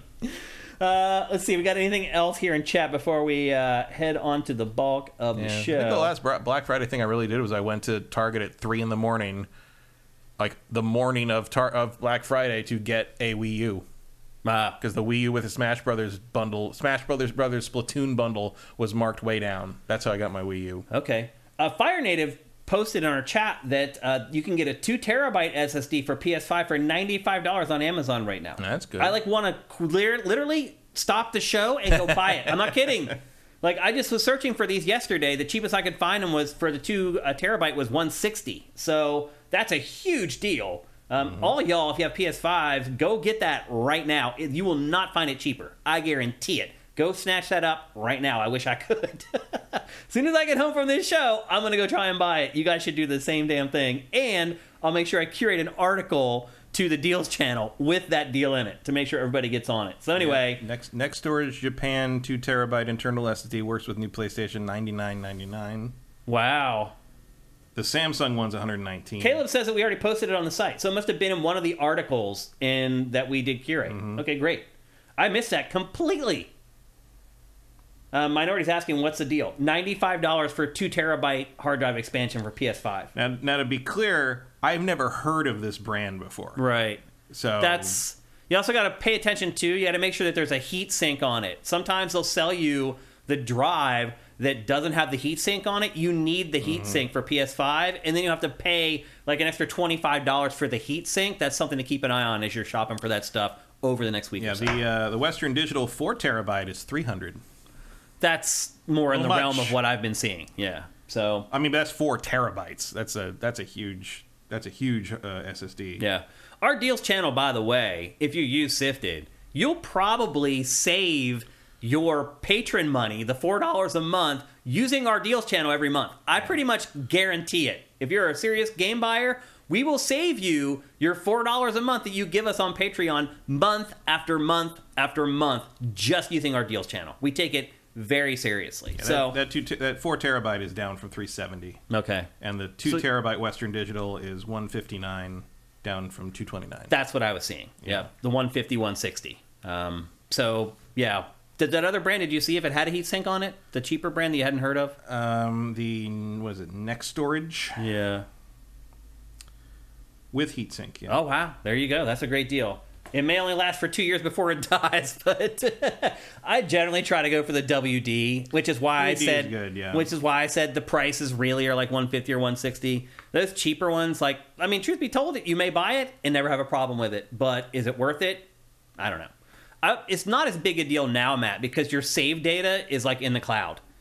Like if my save data were local, I would be a lot more concerned about having a crappy hard drive. But now, as long as you're syncing your saves, it's not that big a deal if the drive ultimately dies, other than the fact you're out $100 and you could have spent 50 more and got something that was going to last for the life of your console. So just something to keep in mind. The reviews are all 4 and 5 stars. Well, good. So it's not doesn't seem to be bad. Okay. Almost 2,000 reviews. It's got a 4.7 rating. Oh, okay. That's great. What's it called again? Next Storage? Next Storage. There you go. $99. Next Storage Japan, 2 terabyte internal SSD, work with new PlayStation 5 console. You can also get a 4 terabyte one for $200. Wow. There you go. Or a 1 terabyte one for $55.99. Yeah. Solve your storage problems on PS5, and it is a problem. Everybody has a storage problem on PS5. It is a problem. That is I don't true. care what anybody says. It's a problem. Okay, well, we're ready to head into the bulk of the show. But before we do that, here's a word from our sponsor, LS Cream. LS Cream is a fine cream liqueur created by fellow gamer and sifter Stevens Charles. It's inspired by an ancestral recipe from Haiti called Crémasse, and a double gold winner for its original taste at the New York Wine and Spirit International Competition. Ellis Cream can be enjoyed on the rocks or as a mixer for drinks with its rich blend of fresh cream and neutral grain spirits with notes of coconut, vanilla, cinnamon, and nutmeg. It's great in coffee or to make espresso martinis. To learn more, discover amazing drink recipes, or to track down your own bottle using a handy store locator, head to creamls.com/sifted. That's creamls.com/sifted. Sifters, you know what to do. Go to creamls.com/sifted and get your Crémasse. Go get your Crémasse. Everybody needs Crémasse. And everyone in chat wants Crémasse. We just... Clear UK Garage says we just creamed. Reminder, people, Thanksgiving is just 2 days away. It is plenty of time to go to creamls.com/sifted and use their store locator or use their online bottle finder to make sure you get yourself a bottle of Ellis Cream in plenty of time for Thanksgiving. If you don't make it by Thanksgiving, get a bottle anyway for Christmas. It is actually the perfect liqueur for the holiday season. Ellis Cream mixes very well with warm drinks. Not every liquor works like that. Ellis Cream does. It's like one of those things that, like, if you're hanging with the family, you can just put a couple dollops in your drink and nobody knows. It's like when you're walking around with a drink, it doesn't smell like liquor and your breath isn't going to smell like liquor. It is the perfect liqueur to use for the holiday season with your family. Or if you just don't want to deal with your crazy drunk uncle and you need something to take the edge off, get yourself some Ellis Cream. Here's the thing, though. Once you bust it out, everybody's going to want some if they taste it. Yeah, it doesn't last long. Yeah, you might want to keep... Or, I hate to say it, you might want to keep it to yourself and hoard it. But or anyway, get 3 bottles. Or right. Or just get a bunch of bottles so everybody can celebrate. If I bring it somewhere, I generally bring 2 bottles. Yeah. And they go fast. Because you open it up and everyone wants to try it, and then that takes half the bottle. Yeah. Everyone trying it the first time. And then you want like another bottle so for like people to actually use. For things. So anyway, go to creamls.com/sifted. They are awesome. Steve, the guy who owns Ellis Cream, is awesome. He's a sifter. He's a gamer. Vortex Complex also says you could become the crazy drunk uncle. That's true. Beat the man at his own game. You could usurp the crazy drunk uncle. For sure. So anyway, again, head to creamls.com/sifted. Check them out. They're awesome. And this is the prime season for LS Cream. Go get it. Look at me. I'm the Crémasse now. Now, I'm the Crémasse. Okay. In fact, we should work on some kind of a really fun thing for that, for his next ad for LS Cream. We should make some kind of a riff on the whole Crémasse thing, since you guys love it so much. And with that, it is finally time for us to kick off GameFace 367 proper. And how else can we start GameFace that's happening before Thanksgiving without delivering our turkey awards to y'all? If you are a patron or a subscriber to Sifted, we published Pactor's Turkey Awards this morning. They're up right now and live for our patrons. Or, by the way, if you are subscribing to our Twitch channel with Twitch Prime, you get access to Pactor Factor, and it is live right now. So all of y'all in here who subscribe with Twitch Prime during the episode today, you can watch Pactor's Turkey Awards right now. If you're someone on YouTube who subscribes to us every month and gives us that free $2.50, you can watch that episode of Pactor Factor right now as well. Again, if you subscribe with Twitch Prime, you get Pactor Factor a week early as if you're one of our patrons. And so he's already given his turkey awards. And I'll say this, luckily, Matt and I, we're going to deliver 3 awards each, and neither one of us have duplicated anything that Pactor said. What did he say? I don't want to spoil it. I want people to go watch the episode. But he has fun with it like he always does. Also, by the way, Pactor has lost almost 30 pounds in the last month. Check him out. Is he okay? He is, yeah. Like, he said he saw himself on Pactor Factor and was like, whoa, like, what has happened to me? And he just started a diet. He quit drinking scotch.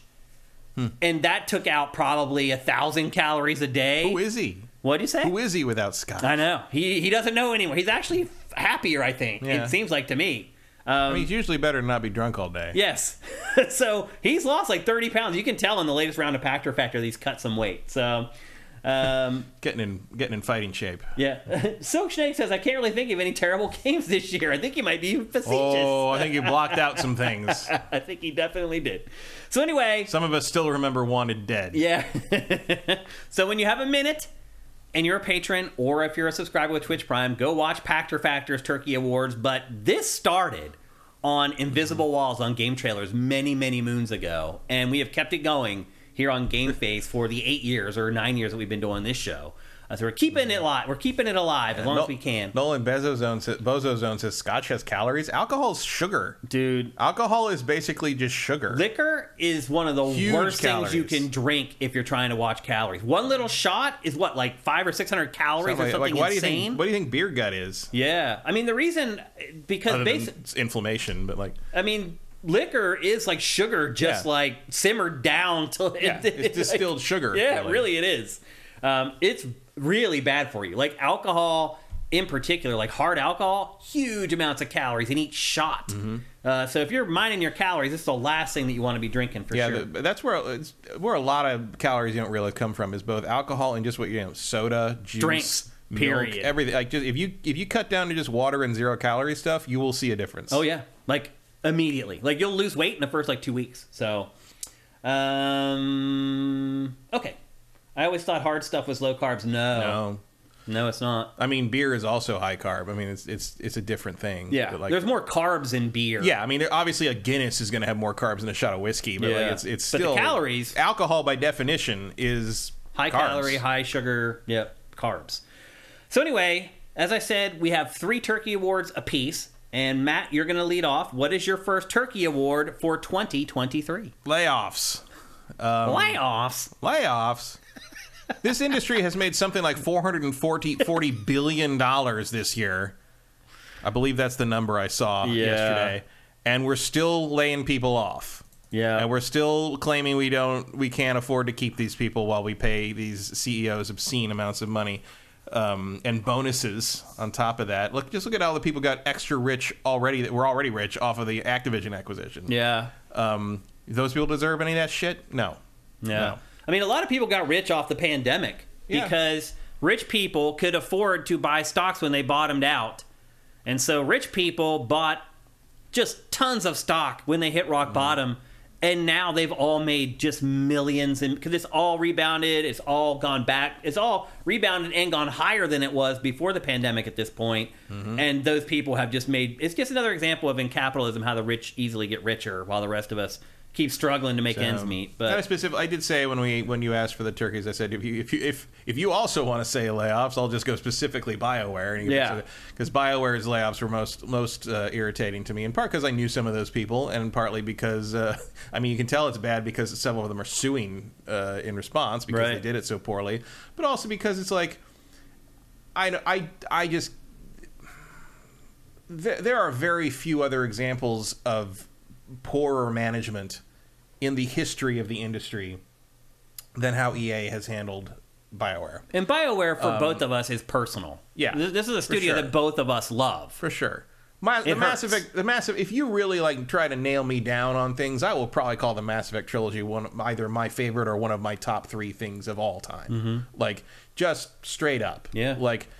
And the fact that they just won't let these people make some... I mean, I do not believe for 1 second that the people at BioWare could not get together a Dragon Age 4 in 10 years. Right. There has to be corporate fuckery there's something here, going right? on, yeah. There's more here than that. Yeah. And that they're the ones who pay the price and lose their jobs after all these years. A couple of these guys have been working on Dragon Age 4 for almost 7 years. Well, it's look, they've been working on... And it's not finished, so what are you fucking firing people for? Well, it's so you work on Dragon Age for 7 years...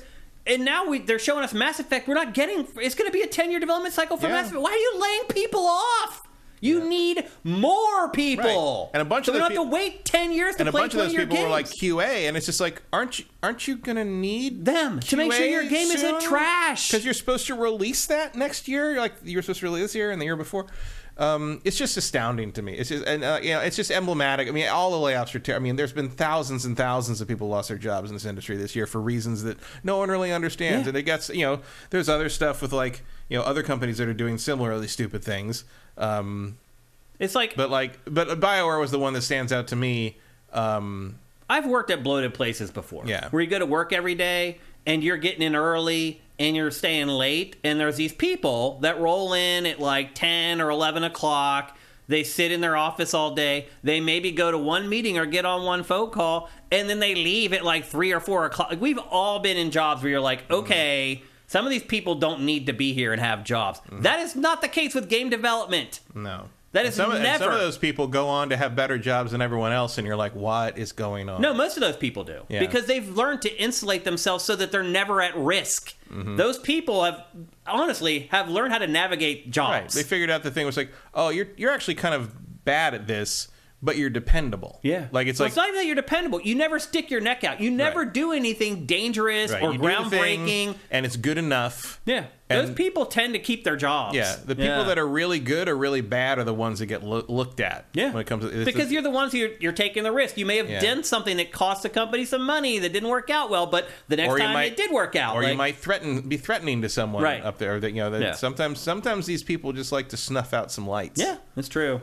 And you look at the games industry, again, making money, more money than it has ever made by several magnitudes, and they can't keep people employed. As soon as a game launches, almost every game, as soon as it launches, within 2 weeks, 30% of that staff is gone. Just laid off. And that usually is kind of like how it works. I mean, certainly like when a movie ends, everybody gets laid off because the movie's over. Or you get moved on to a new project. But it's like, a lot of these companies, like, we know you have new projects. Yeah. Like... Because you told us. Because they're about to do a new project. You gave us a trailer for them.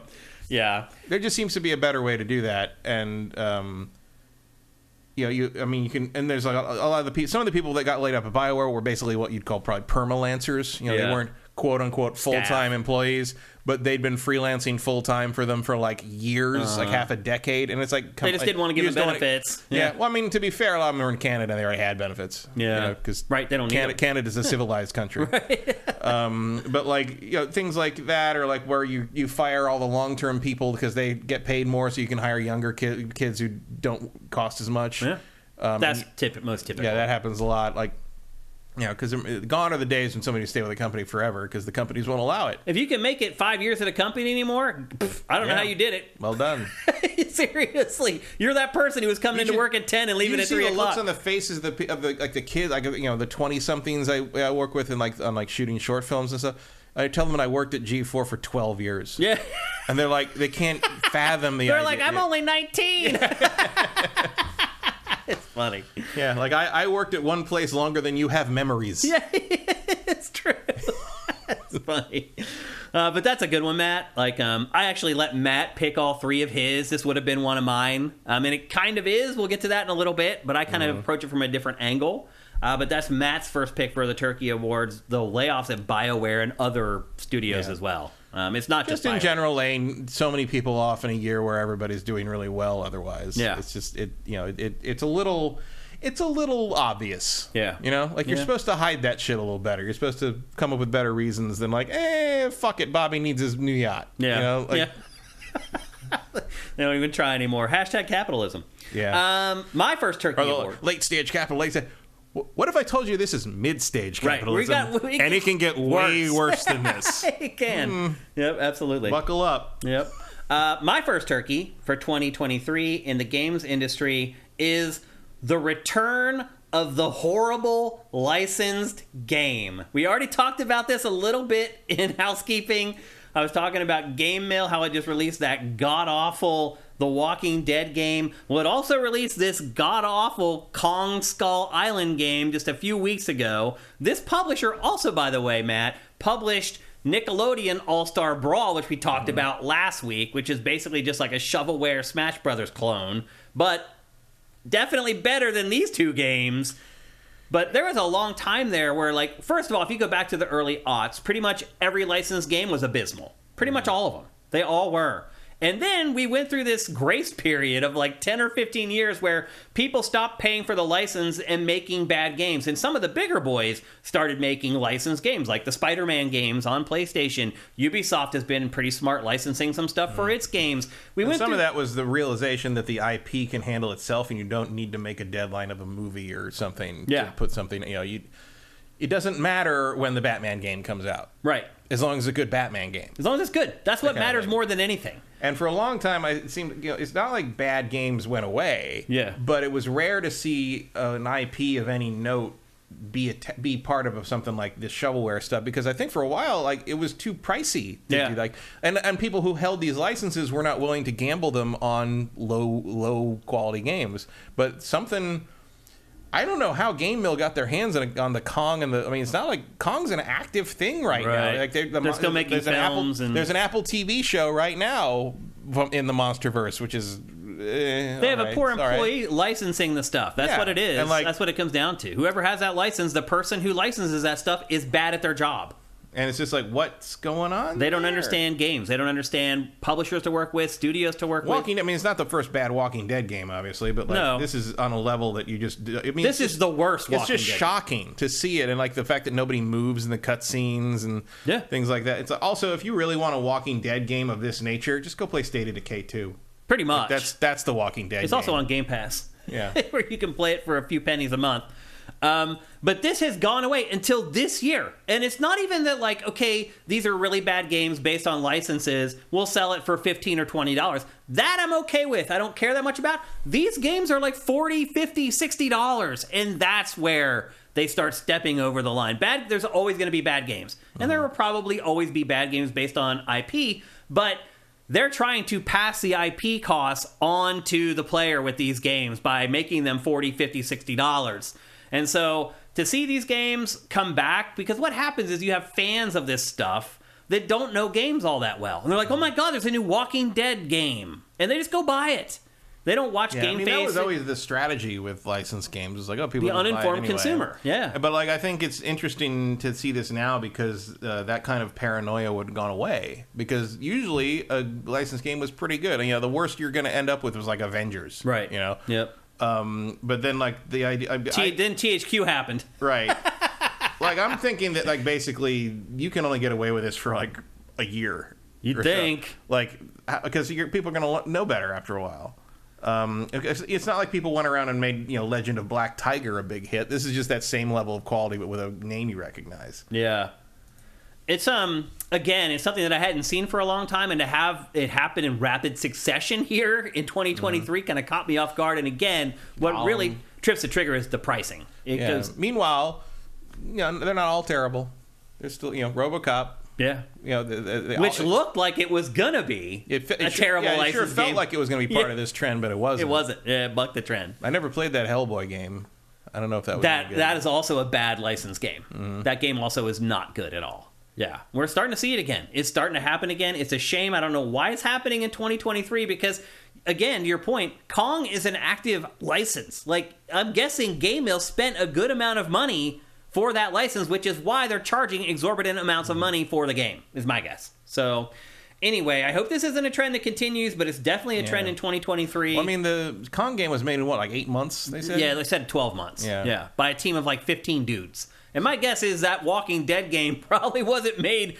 It wasn't 2 years, I'll tell you that much. No. Maybe it was a year with like 50 people working on it. I don't know. But the bottom line is, horrible licensed games have resurfaced in the games industry, and they are one of my turkeys for 2023. Matt, what's your second turkey for the year? The PlayStation VR 2, not launch lineup, the PlayStation VR 2... Period? Lineup. The schedule. The lack thereof. Yeah. You mean how they front-loaded it and put out 20 games on day one, and now we've got like 4 since? Right. I mean, I'm not saying I'm surprised by it. I said that's exactly what was going to happen. I didn't want it. But we had to review it. Again, you picked this before I could. This is totally a turkey for me. Just PlayStation VR 2, period, is a huge freaking turkey. Yeah, well, it still didn't solve your motion sickness problems anyway. It didn't, no. I mean, like I said, I have not taken that out of the box since you gave it back to me. Well, I'm glad I wiped the puke off of it, man. What am I going to do with it? I'm kidding. I would never know. Because you would never opened it. Until I sold it to someone, and they're like, why is this covered in puke? Why do you think? Call this man. Yeah, exactly. I know why, and I'm not going to talk to you about it. This to me is probably the biggest turkey of 2023. And for a while, I kind of had some hope where like that one guy was like figuring out how to make it work on PC. Right. But it turns out... And that stalled. It stalled, and it turns out like he doesn't know if there's any way to make it work other than on AMD hardware, which because of a certain, I don't remember what the technical thing was. There's but a quirk. Yeah. There's a thing that the graphics cards call for, and AMD you can do it outside of the card, and NVIDIA you can't. Like that's the closest I can, as I recall, what it was. So he's like, there's never going to be, and like basically he did like polls of things. And he's like, AMD's like 30% of the market. It's not worth going forward with this. So I'm not going to do it anymore unless someone figures out how to make it work on NVIDIA. And they have it. So that's the end of that. I wonder if PlayStation VR 2 is why Jim Ryan is retiring. Yeah, I don't know. Pactor wouldn't go there. But it's just remarkable that they had nothing past the launch. Yeah. Like, there's nothing in there. And, this came out, or Synchro, or whatever that... Well, meanwhile, though... thing with David Hayter in it was like, that was... But it's like, there's nothing... Well, meanwhile, MetaQuest there. 3 has, like, 3 or 4 exclusive games that I'm actually, like, interested in. Like, there's the Assassin's Creed game. Asgard's Wrath 2 looks awesome. Like, the bottom line is PlayStation just didn't pay up to have great content on PlayStation VR 2. It just didn't. It feels like what I said before it came out, where it's like, it feels like there's inertia here, that they had to get this hardware already sunk cost. They had to get all the out, R&D, put it out, let it ride. It's somehow better than taking a write down on the whole project or whatever. And here we are, a bunch of people stuck with this. How much did that cost? $500. Yeah. 500. Or wait, was it 600? I wouldn't have bought a 600. It was 5. It was 500. Yeah, the last one was 400. This is 5. Although, again, if you use the deals channel on Sifted, there's a deal for PlayStation VR 2 right now that lops off like $130 or something insane. That shows you where PlayStation VR 2 is. Yeah. If they're lopping off $100 and some for Black Friday for this thing, they're just trying to get rid of the inventory. Because that's basically what they paid for it, the retailers. And I know they sold through their initial allocation of it, but like either that is only selling from Sony to the distributors, or the second allocation was way more than anybody wanted. Yeah. So I don't know which one of those that is, but it's this thing's dead in the water. Like this is. Turns out the V in PlayStation VR stands for Vita. Seriously. This is a huge gaffe, but we saw it coming all along. Matt and I said it over and over and over again. Why are they making PlayStation VR 2? And if they are going to make it, why are they making it wired and tethered? In 2023, that makes no sense. That is not where VR is going at all. I mean, I will say that even the MetaQuest is better. Like the Assassin's Creed thing is interesting to me, but I saw tests of like what it looks like. It's not powerful enough. No, it still looks like a Dreamcast, like a lot of the games. Yeah. And that Assassin's Creed will come to other stuff eventually. Maybe it'll even come to PlayStation. Who knows? I mean, it should when the exclusivity runs out. But like, it better. That's like a year from now. Games bad. Like really, might not really even bad. And again, it'd be different if the PlayStation VR 1 stuff worked, and I could go back and revisit that running better. I would like to play Iron Man VR. Yeah. Where's the killer app for the holidays for this, Matt? Where is it? How are you convincing people to buy this when everyone's spending money out the ass? Most people don't even know it's around anymore. Because it's already gone. It's out of the lexicon. Everyone's buying the useless handheld now. Yeah. I couldn't even get Pactor to admit that PlayStation VR 2 was a turkey at all. There's so much pointless PlayStation hardware this year. Yeah. And I think after this year, it's all going to go away forever. And let's not forget, like everyone's talking about, the PlayStation Portal sold out. Yeah, so did the PSVR 2. Right. It sold through its allocation. Yep. And here we are. I mean, at least it's one of our turkeys. I mean, at least the Portal doesn't need games to come out for it. Like it's automatically piggybacking on the system. But it's like, man. I know. Like I knew it was going to be dry after launch, but even I didn't think it was going to be like, we're just not going to talk about it again, basically. Well, again, where's the big game for the holidays to get people interested in it? Anything. I don't even see any TV commercials for it. Like, I watch football all day Sunday. I didn't see a single commercial for PlayStation VR 2.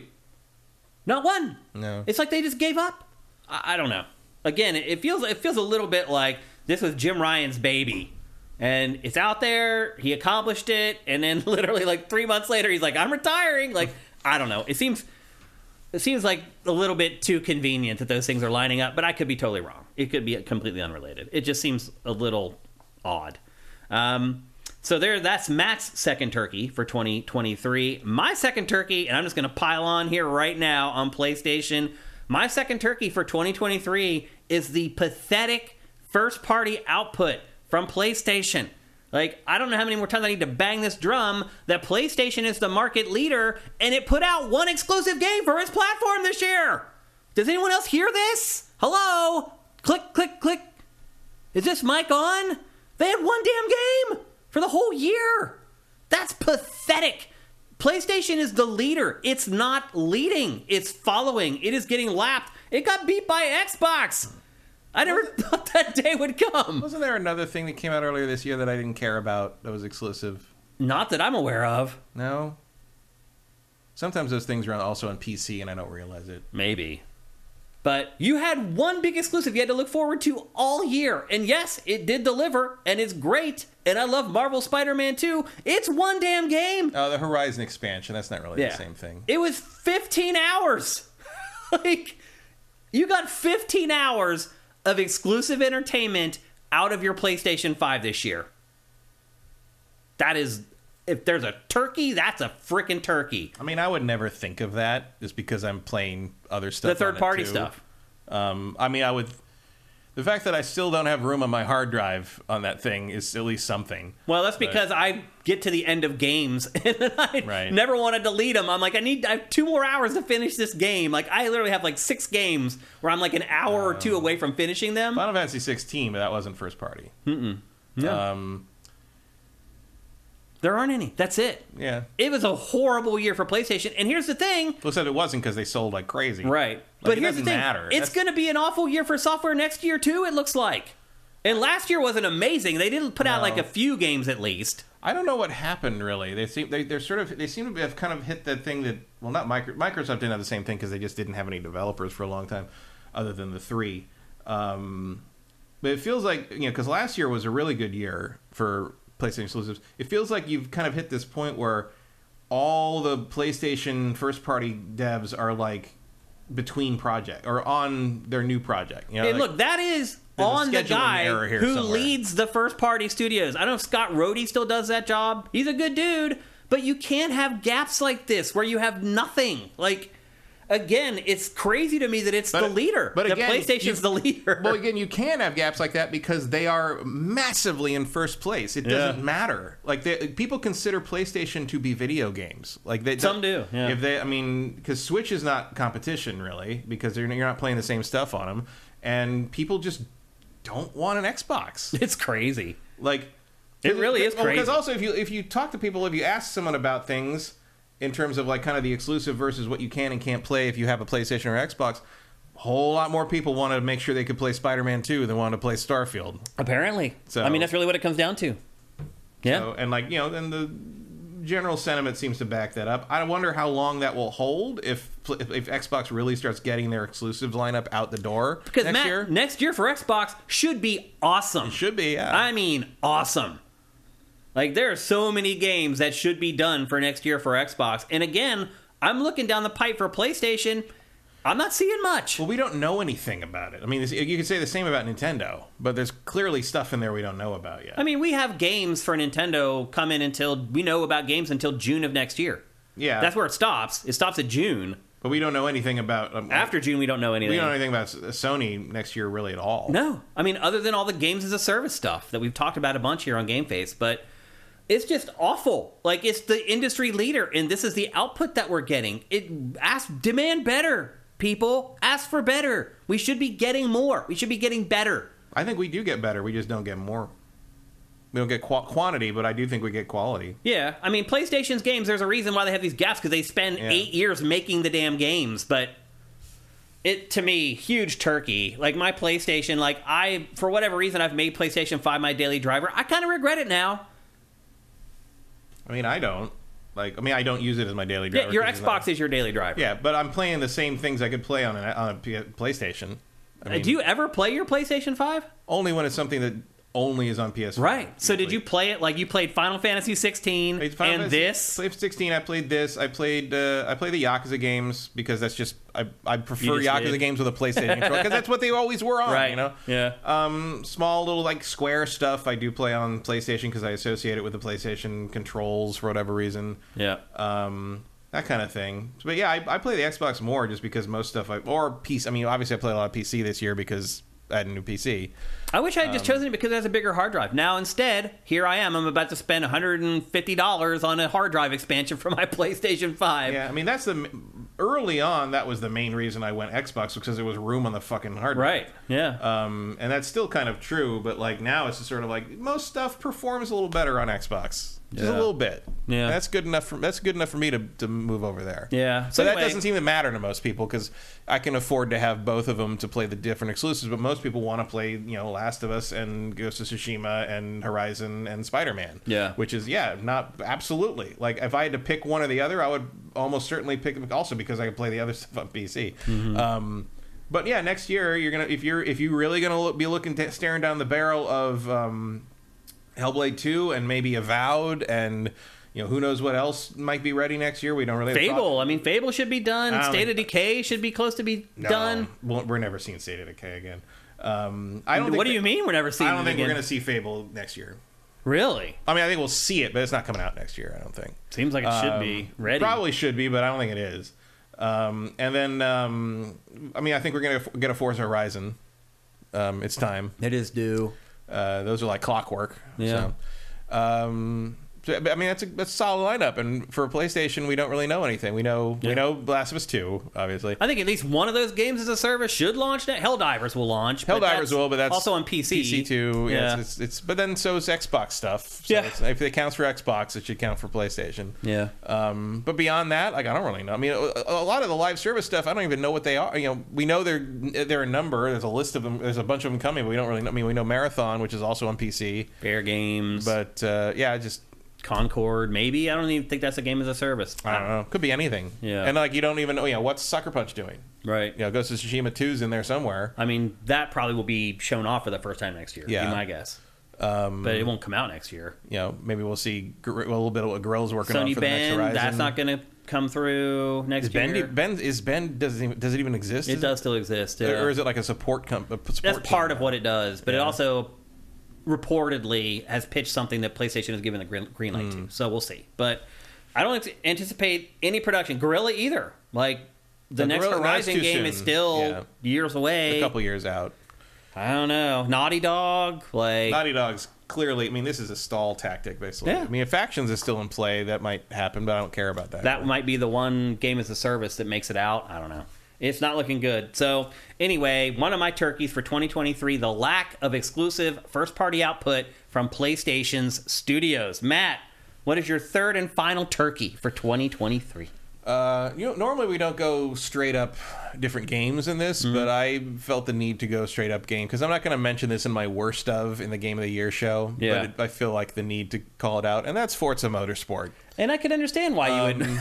you would choose it, and part of it is why when we're doing this right now, because not only am I a little shocked at how bare bones this was when it came out, but I am doubly shocked that nothing's gotten better since. Like, there's been no added features. They don't have anything else. There's nothing. It hasn't had an update since last month. I know. I mean, on top of similar, I'm still waiting for that fucking patch for Starfield. People, it's the Steam beta thing went up, but it's still nothing. No, it went up yesterday. Oh, did it? Yep. The final patch. The DLSS official DLS patch went up yesterday. Yeah, that took a while. Yep. But Forza just seems to be like weird, like running silent in a weird way. Meanwhile, the Turn 10 guy got promoted to the head of the whole thing or whatever.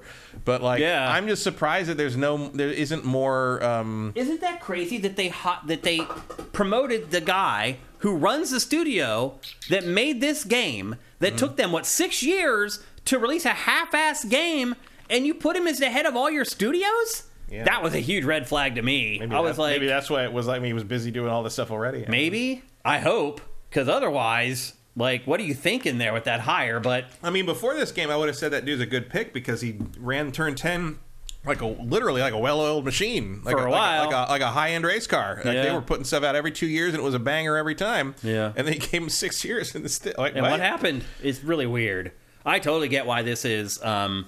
Again, for me, it's more about how long it took. Like, if this game had only been in development for like 18 months or 2 years, I'd have been like, Sure. all right. But with this, you're like, did you start over a few times? And like, how did you have to start over a Forza game? Like, what else did you think it was? Yeah. Like, I don't understand. Because what ultimately, happened. what it is exactly what everybody thought it was Right. going to be. There's no curveballs. And it just feels so sterile Yes. and empty. And it's just like, I've never said it in my life. The Gran Turismo equivalent of this game, it has more personality. Yeah. It feels more interesting. Like, it feels like a better celebration of cars and car culture and what it means to be a racer and to be driving. And it's like, and I've never said that or thought that about Gran Turismo. Gran Turismo's always dropped that ball constantly, and that was always Forza's strength. And let's be honest, Matt. Forza was that it was about the love of car culture, and that's just not here. Well, let's be honest. Gran Turismo 7 does still drop that ball. It does. That's just how bad Forza Motorsport But at least it has a ball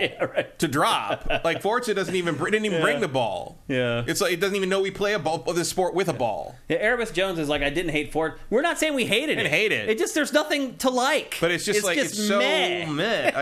When I sit down to play a game, it doesn't even occur to me to open Forza. No way. And that's I just have no never interest in been- going back and playing this game again. That's never been true of the other. Well, here's the other thing, Matt. It's like, a lot of times if I go back to games like this, it's like, hey, I've got to spare like 20 minutes here. I'll jump online and do a cut. You can't do that in this game. No, you got to do a qualifying race You can't first. just jump into an online race. Screw this game. And I can't believe it took all those years to make this game. And you're right. Here we are a month later, and it's still not getting updates. What the hell is going on? Mm-hmm. I think it's a great pick for a turkey for 2023. If you're going to pick a specific game, it's hard to think of a better one from this year than Forza Motorsport. Yeah, there's way worse games, but this was the one that made me go, because it makes me constantly sit there and go, what happened? What? Yeah, what happened? What? How did it happen? I'm right there with you, man. I agree with you 1,000%. So Matt's last turkey for 2023 is Forza Motorsport. And my last turkey for 2023, a little bit similar to what Matt mentioned for his first one with the layoffs, but mine's a little more specific. And I'm going after Embracer. And the reason I'm going after Embracer is because whoever was running that company is a complete and total idiot. You do not put the jobs of tens of thousands of people in jeopardy over some flim-flam deal with the Saudis. well, you do if you're trying to run a whole grift about this whole thing. Like that's what it turned out to be. It was a giant grift to build this thing up, sell it for $2 to $4 billion to the Saudis or whoever would. I mean, look, they tried to take it to Amazon. I mean, whoever would buy it, they take it. And it all fell through, and now they're all left holding the bag, and thousands of people are going to lose their jobs because of it. And that's common. Like, you know, just this morning, that guy, the leader of that crypto company, Binance, like, you know, basically got, you know, he's guilty of federal money laundering charges. You know what the fine for that they have to pay is? $4.3 billion. Like they're ever going to pay. And it's like, what? Why would you try to steal basically 4.3 billion? Why don't you steal 100 million and like call it a day? Yeah. Like why did you need the scale of the greed is just it's hard to fathom. I'll never understand it. Like it's like there's the pharaohs of old would look at you and be like, bro, you need to turn it down a little bit. Like tone it down. Standing in front of his pyramid, you know, Ramses is just like, bro. Yeah. What? Come on. Yeah. Just build one of these and call it a day. It's way less than $4 billion. Yeah. Matt, what kind of a sociopath do you have to be to do that? To know that you have the life. These are people's lives. Mm-hmm. Tens of thousands of people's lives all around the world. Well, they're never going to need to face those people. They're never going to need to even think about it again. But it's like you just don't care about them. It's crazy. Well, they care now because they got a worthless company on their hands. Well, yeah, but now they have to lay everybody off. Now, right. But now they'll be fine. They'll be fine. Yeah. They'll have their golden parachute. It's the workers, the people who actually who created the new Saints Row game.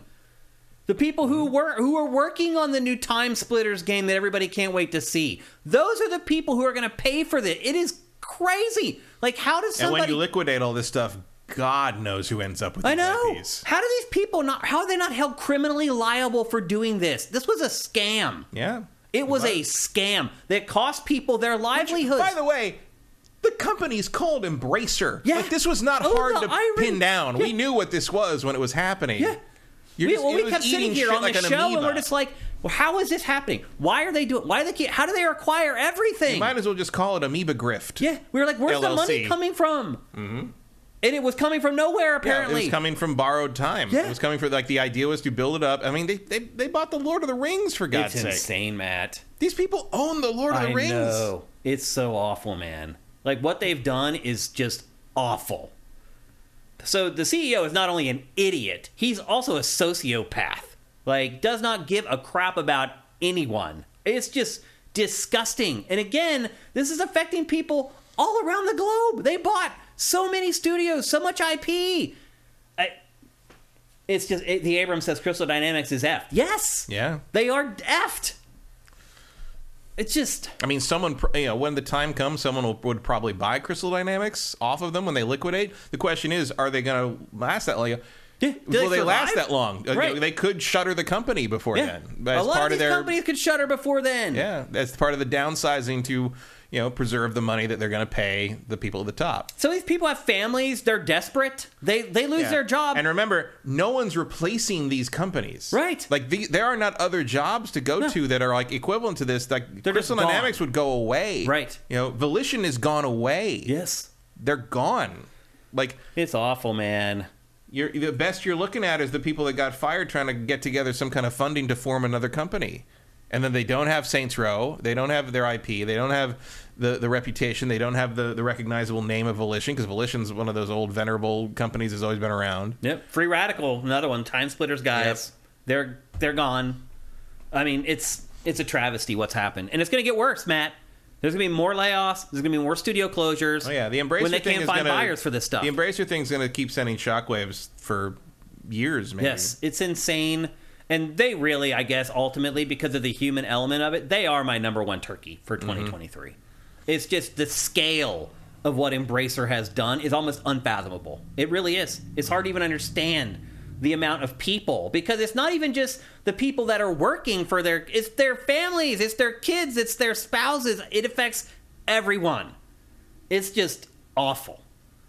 And that's the end. I mean, they're just going to sit there and bleed out now, because the Saudis are your last resort. And the Saudis know it now. And they're just going to sit there. They're going to watch it, as you said, bleed out until they can get it for $1.1 billion. Or if they're even interested. Right. I mean, why would... I mean, it's such a slapdash collection of things that don't make sense together. No, you're right. Like, I don't blame anyone, them or Amazon or anyone, for not want to buy Embracer. It doesn't make any sense. Like, even when they were scooping stuff up, you're like, what's the pattern here? Right. Like, I don't get it. We couldn't figure it out. Yeah. We just sat here. We're like, what the hell's going on? They were just acquiring content. They were basically treating corporate acquisitions like Netflix treats, like, putting content on their service. Yep. It was like, look at all these things on the list. And ultimately, it's been left holding the bag. And it's not even Embracer that's holding the bag. It's all its employees. Mm-hmm. So anyway, there you go. Those are our turkeys for 2020. Usually these are like lighthearted and fun, but that last one, man, it just really pisses me off thinking about all the people that got screwed over by this thing. So, and it's a very common thing, this year. It's just how it goes, Bandcamp. Yeah. That's... Dissolved it. Bought it, had it for a year, and everybody gets fired. After promising, like, oh, everything's going to be fine. It's like, no, you can never, ever trust that shit. You can't ever trust corporations, period, man. Like, one of the biggest mistakes I think I've made in my career is caring too much about the corporations that I've worked for. Oh, yeah. And thinking that they cared that I was getting there early and staying late, or that they cared that I was working 60 or 70-hour week. They don't. That was one of the big adjustments that I had to make when we moved from Tech TV to G4, because Tech TV was a pretty small company. Yeah. Paul Allen didn't care, but the people at the top of Tech TV did care about most stuff. They were out there with us. They came from our ranks, that kind of thing. G4 was Comcast. Yeah. It was Comcast. It's like, hey, here's this guy whose dad has worked with us for 40 years. He really sucks at his job, so we need to but we can't fire him, so we need to put him somewhere. Oh, let's put him in management at G4. That's what G4 felt like to me. Yeah. Like, nepotism. I mean, let's be fair. G4 was founded because the guy who made Inspector Gadget 2 was a surprise hit, and they said, we'll give you money, do whatever you want. And he said, I want to start a video game TV network. Yeah. That's how G4 got started. Which is crazy. Inspector Gadget 2 it's nuts. is the reason that all started. Yeah.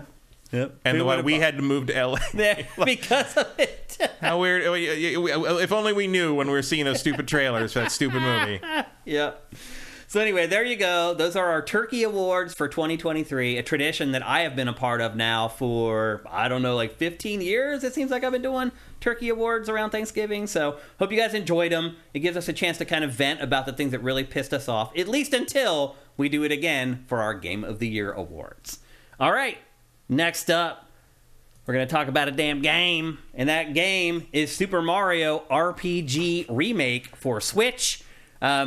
Matt, you and I... Missing its subtitle for some reason. What'd you say? Missing its subtitle. Yeah, why did they remove that? It's a little weird. I guess you don't really need it. Yeah. It's harder to read on a little screen. It's really long, too. Yeah, was it 7 stars? Something of the 7 stars or something? Yeah, something of 7, yeah. It's really long.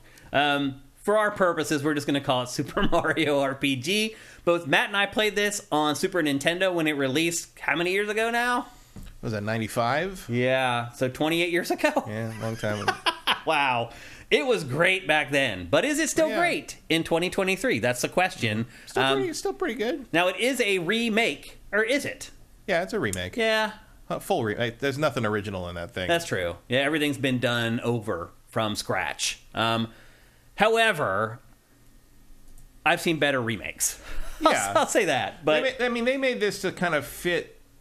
Like, if you didn't know this was a remake of anything, it'd be very easy. Like, if you're young enough to not know Super Nintendo stuff, you could very easily just assume this is like a current side Mario project. Yeah. Like, it looks just like all the non-mainline game stuff. It looks, it's not too far off of like the Rabbids stuff in terms of kind of character design and look and scale to some degree. Yeah. I do think it's very funny that Mario saves this fucking kingdom over and over again, and he lives in a one-room shack. And then you get to the castle, and there's a guest room? Yeah. What the... And apparently Peach was going over to Mario's house, and they're like, well, we thought she was with you. Like, it's been like a day. What? Yeah. I see how it is in the fucking Mushroom Kingdom. She's just going to her fucking booty call in a goddamn shed in the woods. What are you going... Luigi doesn't even live with him yet. Yeah, you're right. Well, there is a very loose plot to this game, and it's the same plot that's in every Mario game. Princess Peach has been taken by Bowser, and you need to rescue her. Well, except that's the plot of the very beginning, and then something else shows up and fucks up Bowser. Yeah. And you have to rescue Peach from whatever that is, and eventually Bowser isn't happy about it either. Yeah. It's a whole thing. Well, there's also like a side story. Like, there's this weird marshmallow dude that you meet, and he's like, it turns out he's adopted. Well, of course, he's a marshmallow. Right. He's not a frog. He thinks he's a frog. He's living with these frog creatures. They never told him he wasn't a frog. And then they break it to him, and he's devastated. And then one of the side things that you do in this game is to try to find his real parents. Right. Oh. It's weird, but sure. It is what it is, I guess is a good way to put it. It's the ancestor of Paper Mario and the Mario and Luigi Superstar games, where it's turn-based combat, but there's a timing little mini game for every attack or every defense that can mitigate damage or double your hits or whatever it's which is fun, keeps you engaged. It's and the timing on some of it is very difficult. Oh, it's brutal. I think it's brutal. Well, first of all, as far as like the remake of this, basically they've redone the visuals, as you can see. It doesn't look like a Super Nintendo game anymore. They've made completely redone all the music in the game. But you can choose whether you want to listen to the classic MIDI sounding music or whether you want to listen to the more orchestral stuff that they produced for this new version. Which is very good. It is, yeah. They did a good job with it. Yeah. And then there are some slight tweaks to the gameplay. And that's pretty much it. Yeah. Otherwise, it's a pretty faithful, for better or worse, it's a faithful translation of the OG original. Yeah, I imagine it's probably most people see as better, because I know this is one of the highest rated Super Nintendo games by especially old school fans. I was never a huge fan. I mean, it was good. I liked it, but it was never one of my top picks. I felt like I got my money's worth with this game big time. Oh, yeah. Because it lasts a while. And back then, the combat, I didn't look at it as repetitive as I do now.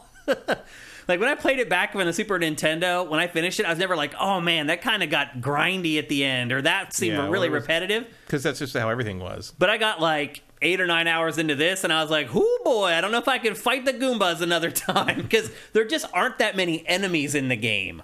And back in the Super Nintendo era, that's the way every game was. Now, to me, it sticks out. that you're fighting kind of the same enemy types like over and over again. Yeah, I mean, to me, that's just RPGs. This one seems particularly egregious. I don't think so. Really? Not really. I mean, it's. I mean, I felt the same way in Final Fantasy 16. Like, it's no matter how modern an RPG gets, there's always going to be a point where it's like, yeah, you again. I thought this one was really bad though, because the other thing too about this game is like you'll get like you go through periods where you don't have to grind, and then you have to. So you'll get to, like, you'll go to a new area for the first time, and they'll just, like, whoop your ass, basically, for the first, like, few battles. You're like, yeah, I could probably, if I perfect all these battles, I might be able to beat them. But you know what?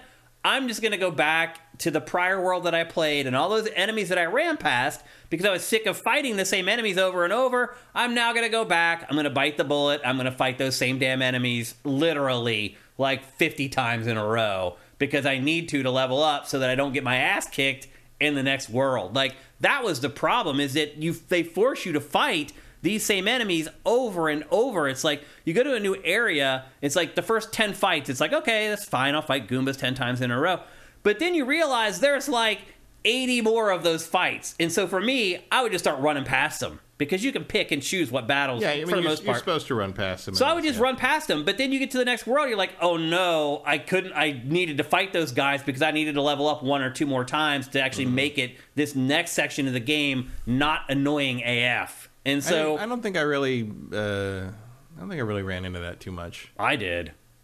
I mean, you can I try to suffer through it because the thing is like you have to get the timing. If you want to fight those battles without grinding and leveling up, you have to be perfect. You can't ever miss a block because those enemies will take half your health with one hit. Yeah. And so it's either like you're perfect on the timing or you die and you have to load it all up again and do it all over again, or you can just go back and actually fight all the enemies that you ran past before. And if you do that, it's perfect.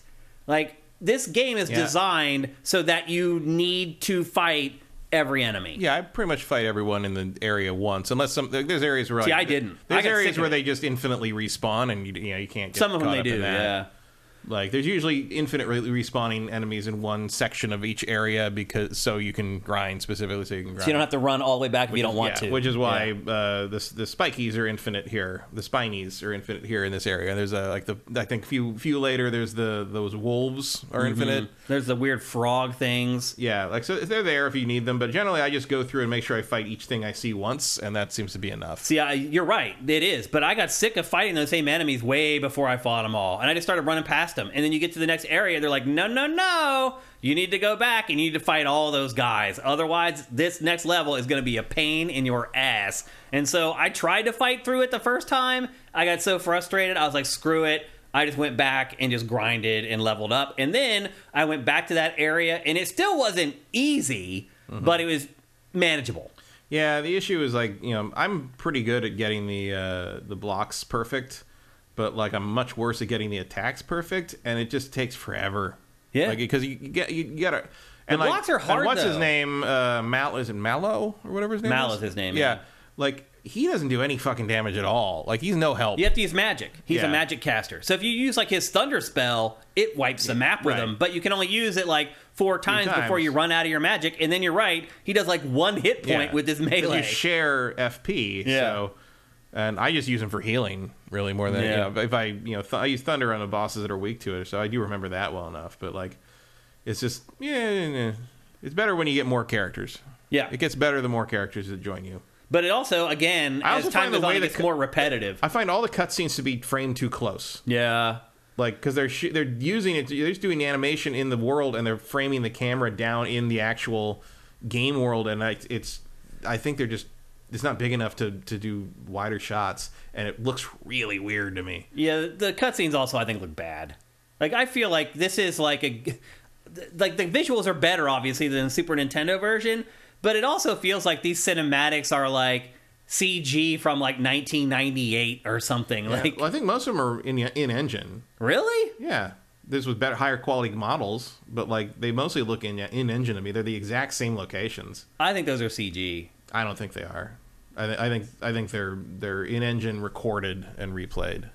I don't think so. I think they look way too good. Because the other thing too is I don't think the in-game visuals look all that good. Like, they're lazy. Like, There's a lot of copy and paste in this where it's just the same bush over and over, and like the bush has these weird like jaggy edges around it that make it stand out. Like, it obviously looks better, but I think there's more charm in the Super Nintendo one, honestly. Like, this one, I don't know. To me, this looks like a project that they gave to like 40 people and gave them 18 months to make it.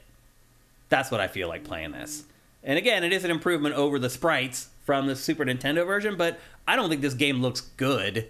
Yeah, it looks fine. Yeah, like passable. And it's like you could either do it like this, or you could do like, you know, basically higher quality sprites. You know, like a really high quality, like I'm almost like, I guess, like an Octopath Traveler kind of thing. Yeah, that'd be cool, actually. It might be interesting to see how it looks. It's not really Nintendo's style. That also takes a lot more work, I think, than they were willing to put into this.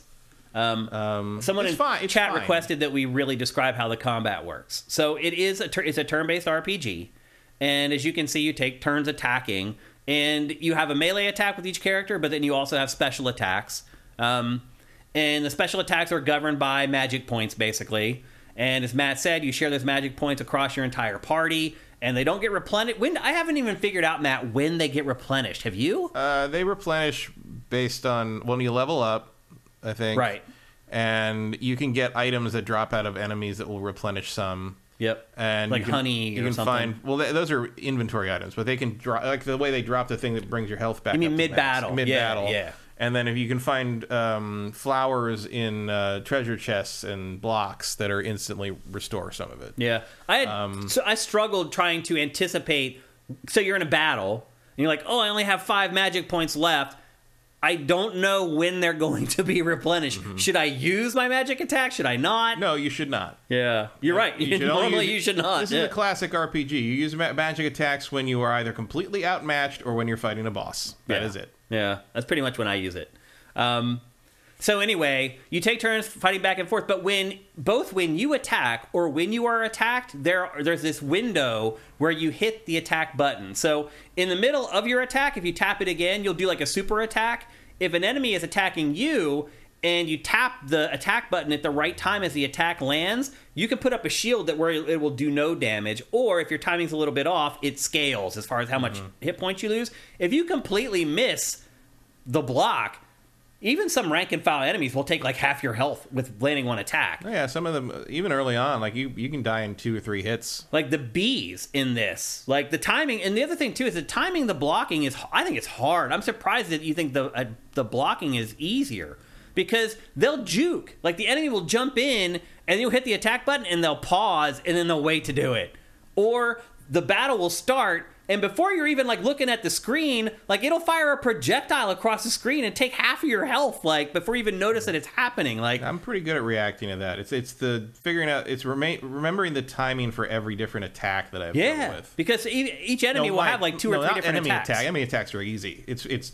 my attacks that I have trouble getting down for whatever reason, especially the magic stuff. I don't think I've ever hit the bonus timing on the lightning attack. That's funny. I have no problem doing that at all. No, that's you wait. All you have to do is just wait till the icon pops up. If I wait that long, it's too late because I have more lag on my TV. Well, I will just say this: I agree with you 1,000%. The windows that they give you for this are insane. Like, I was missing both offensive and defensive timing, and I plugged my console directly into the TV, and I started hitting them every time. That's how small the window is. Yep. Is that if the milliseconds you shave off by eliminating like a capture card, or the fact that it's going through my receiver to my TV, that was throwing me off with the timing. That's how tight the windows are for timing in this. Yeah, I should be clear.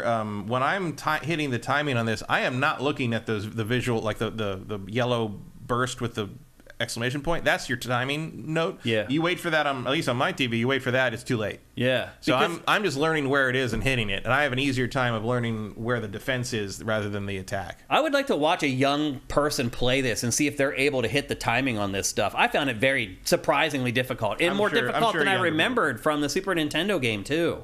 This is about. I mean, the windows on that were not wide either. I don't think they've really changed any of the gameplay in terms of the combat in this. I think the main change is it could be that now we're running our console, like I run it through a receiver, or I'm running it through a capture card. That all introduces lag. I can introduce some lag, but I think the windows are the same. Right, that's what I'm and saying. You just weren't, It's just you that- didn't have that introduction of lag in the old Exactly, ones. that's what I'm saying. And the only real difference in the gameplay to me seems to be that it's a little less stiff in the overworld. Like you're able to move around a little more freely. To me, it is. You're right. You can move around more. It still sucks. Trying to jump with an isometric perspective, like if there were no shadows there, I would never be able to land on anything. You have to look for the shadows on the ground, like because it's just impossible to judge the perspective. And there's a lot of it where like you're jumping like on platforms and like. I thought it's a little wonky. I didn't bother me because I played a whole lot of Landstalker.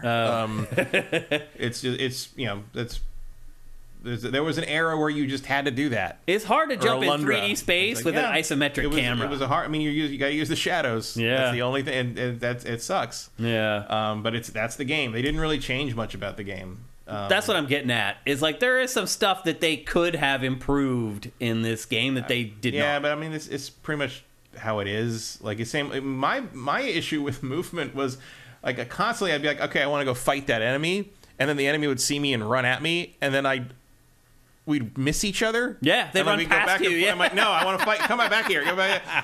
Like that was weird. Like, it's just like it's. I thought all the overworld controls were just wonky and janky. It feels a little. I don't know. It feels a little off in a weird way. I get used to it, but like I got better over time. It's still annoying AF though. But really, the game comes down to, it is the turn-based battles. The bulk of your time playing this game, you're going to spend in turn-based battles. There's a couple like little side RPG. things you do. There's it's a 16-bit square RPG. Specific. There's like a barrel like rolling mini game that you can play. There's another goofy mini game where you're like climbing down waterfalls. Like they work better on the Super Nintendo game than they do in this. In this, they stand out as something like a relic. Well, they were also, I mean, they were kind of amazing at the time. You know, there was an element, especially because of the art style. Tech. There was nothing else that looked like it. Yeah. Now it's just this dated, like weird, goofy mini game that you play. It's a bit of a throwback around. I mean, I think it's fine. It's a solid remake of a classic game that I don't know how it would play without nostalgia. Mm-hmm. I will say I don't have a ton of nostalgia for this game. I have some. I remember playing it when I was young. I thought it was fine. Again, I've never been much of a Mario fan. The highlights of the Super Nintendo for me were all like things like Chrono Trigger and Final Fantasy VI, and which this was, but Street Fighter, things like that. But I guess to answer your question though, is a turn-based combat with an active element to it is the best way to describe the combat in this. And it is what you'll be doing the bulk of the time. If you played Paper Mario or the Mario and Luigi games, you know what this is. Yeah. This is the predecessor to all those things. Yeah, they try to mix in Mario's platforming and jumping into the turn-based combat, and it works. Like it's fun. It's a different way to play a turn-based RPG. It's refreshing in that way, even though the game is now 20-some years old. And it was one of the first times they really fleshed out the characters much. Mm-hmm. Like it's where everybody talked. I mean, Mario doesn't talk. Which they even call out a couple times. Where they're like, "What? Just talk. Just tell me." And he does this. Well, he does these weird pantomimes. He transforms into other characters to tell people what happened before, and you're like, "That's so just weird." Tell me, dude. Just talk, dude. It's not that hard. Yeah. This is a full price game. Are you okay with that? Was it? I mean, it's $60. Was it? I guess. Did I pay $60 for this? You should have. Yeah. Wow. Well, I mean, full price. Actually, Nintendo does release $70 games now. Yeah. Tears of the Kingdom was $70. So this is actually, I guess, cheaper than some of Nintendo's other games. But I don't know. Again, as somebody who played this, if you haven't played this, if you didn't play it 20-some years ago, I struggle to figure out whether people will like it more or less if they didn't play the original. I don't know. I mean, I guess it beats, $60. I guess it beats $160 for the old cartridge. Yeah. Which is crazy. But man, that's pretty low for some of those old games. Yeah. I had fun playing this. I haven't finished it. And I'll be honest, Matt, I don't think I'm going to finish it. No, I wouldn't think I'm going to finish it, but I like it. Yeah. It's fine. I enjoyed it for a while. It's a solid remake of a game that probably, it's of the things that have not been kind of brought forward in time, this is one of them. Yeah. It's of all the Super Nintendo games, this is certainly one of them. One thing I would say, though, it's a good handheld game. Yeah. Playing this in handheld mode, is fine. Big and visible, and it probably eliminates the lag issue with the timing. Yep, so if you're someone who plays your Switch, it's a turn-based RPG, so you can always just put your Switch to sleep and come back and wake it up whenever you want to, and it picks right up where you left off. It's very clear about where things are. Linear. In the old games, they mark your goal. In the old game, you had to get to the save block to save, and this one it saves every time you change locations. As soon as you switch to a new room, it saves. Yeah, and you can manually save as well. Yeah, but you don't have to. Yeah, there's not a lot of point to it other than to just be sure you saved something. Or if you're me and you want to be able to go back and capture footage of earlier parts of the game, stuff like that. But most people don't care about that stuff. So that's the biggest change probably, is the fact that you can the save is constant everywhere. Thank God. I would not play this if I had to wait for a save block to save every time. And it's funny because sometimes you'll run into a save block in the world and you're like, oh, this was here, so it wasn't quite so frustrating to run 2 more screens to get to the boss. Right. Back when you had to save only at the blocks. Yeah. But now it doesn't matter because it just saves. It just saves every time. You enter the boss fight, which is convenient and makes it palatable as a handheld game, that it saves that consistently. So you don't have to worry about making it to the save spot to save every time. And Vincent reminds us that Tears of the Kingdom is the only $70 Nintendo game so far. Yep. So would you recommend this as a purchase, Matt? If you like the original.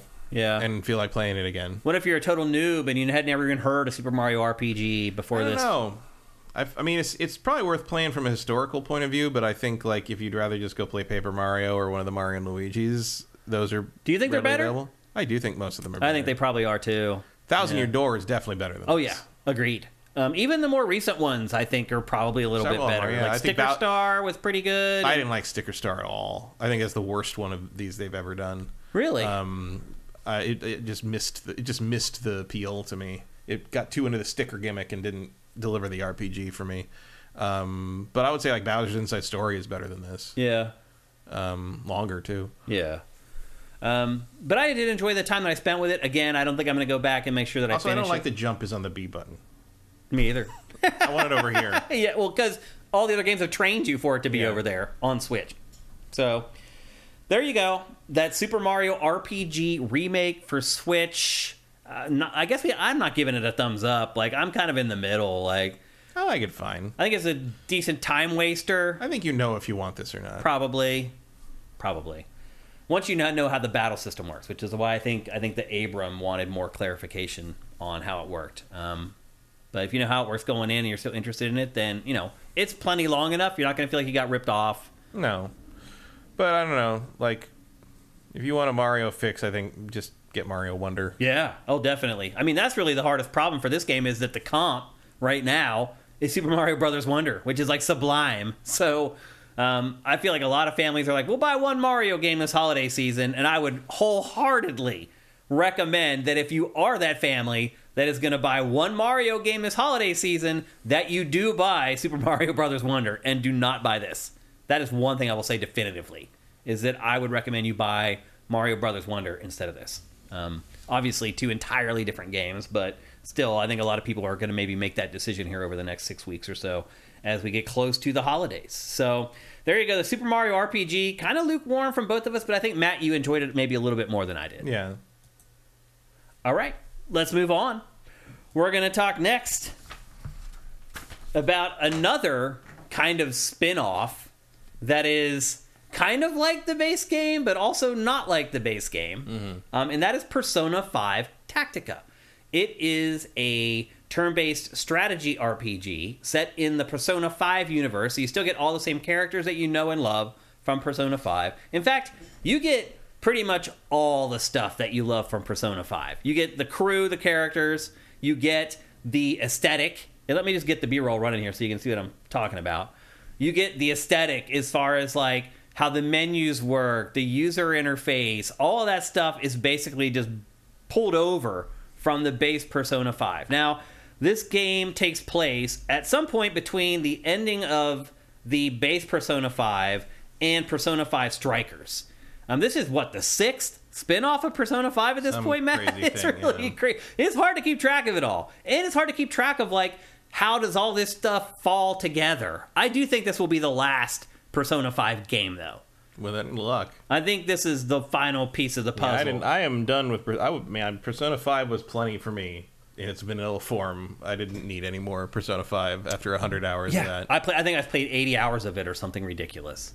I never finished it. I did. I have a save stuck at the beginning of the last dungeon, and I just it's never, like impossible. I just never went back to it. I was like, who cares? Dude, that last dungeon is brutal. I must have fought it for like 20 hours to get through it. I never even got into it. I was saved at the beginning of it, and like I just never really opened the game again. Interesting. I was just like, I think I've played enough of that. Yeah.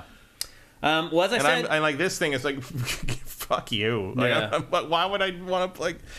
This game is also really long. The dance game was good. It was enough for me. I don't need any more spin-offs. Thank you. This isn't as long as Persona 5, but it's still like 40, 50 hours long. And this is another game where after I had played it for like 10 hours, I was like, I'm kind of sick of the combat. I am done with Persona until Persona 6 comes out. Like, you let me know when you're ready to do a new game. Yeah. Well, the plot in this is the whole crew is in the LeBlanc Cafe, which you probably remember from Persona 5. It's where they always hung out. And it was kind of like the hub where you would like launch your calendar and figure out what you were going to do with your day and all that kind of stuff. So in the beginning of this game, they're all hanging out in the LeBlanc Cafe. An earthquake hits. And when the earthquake is over, suddenly they've been transported to some other metaverse where this character named Lady Marie, I think that's how they say her name, Marie or something. It's spelled Marie, but they pronounce it a different way. Same thing happened to my uncle in the Loma Prieta earthquake. Yeah, that's funny.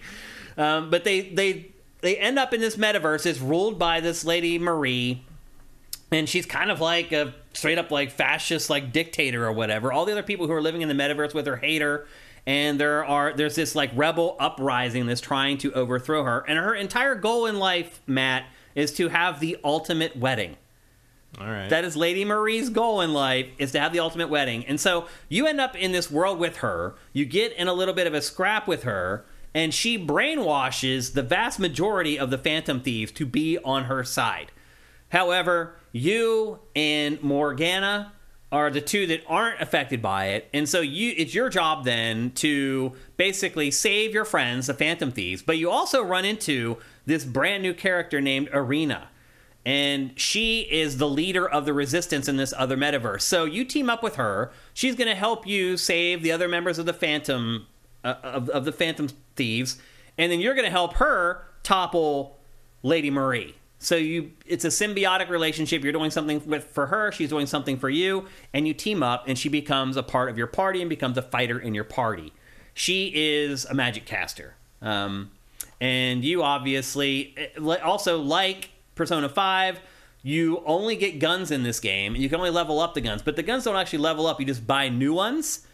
All the rest of the leveling up happens automatically after each battle. It automatically distributes the points to all your different attributes. The only thing you can do is when you're in between battles, you can go back to the hub world and go to the shop. And if you have enough money, you can buy new guns and upgrade your guns that way. But for the most part, a lot of the RPG stuff in this is kind of handled automatically, which is a little bit weird, I think.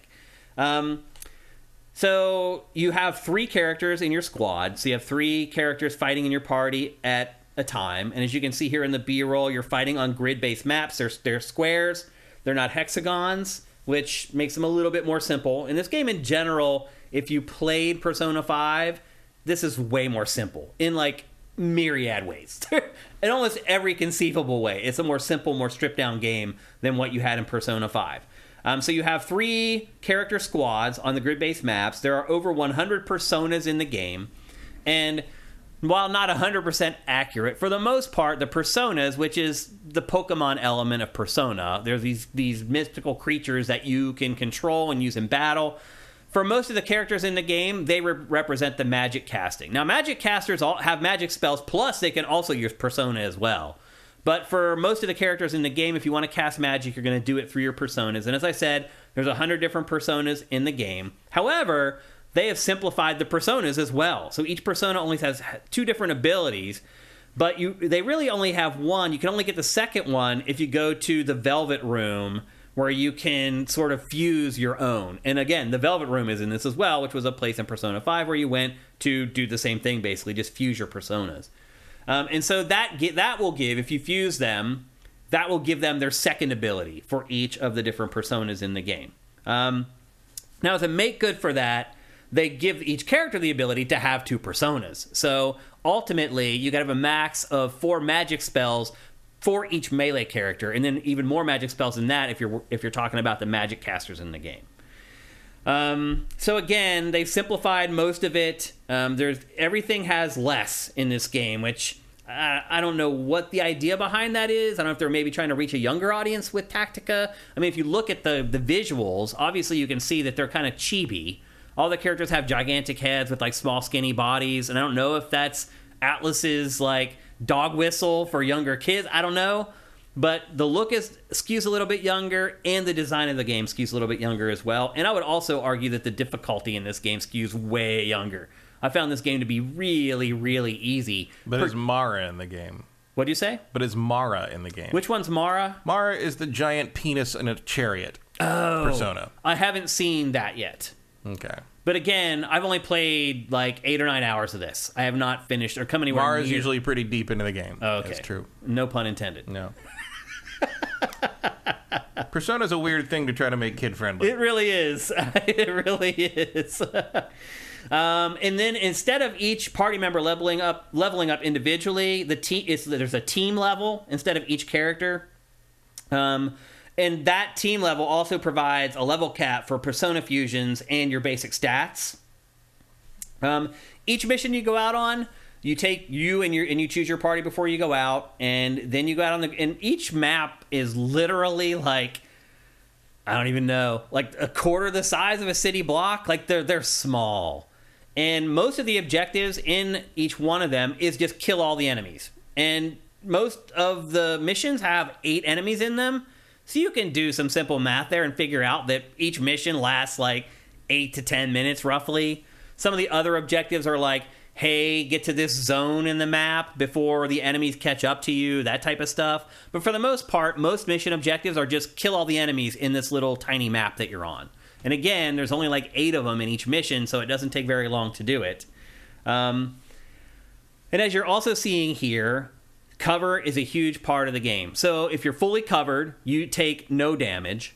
If you're partially covered, you take 50% damage. And if you're out in the open, you're screwed. And that is kind of the entire strategy around the combat in this entire game, is stay in cover. If you're not in cover, you're screwed. And they give you tools to manipulate that idea. So you can fire guns at enemies, or you can cast your spells at enemies, or you can use your personas from like 20 feet away on enemies, or you can run up right next to them and perform a melee attack. And if you do that, it knocks them away.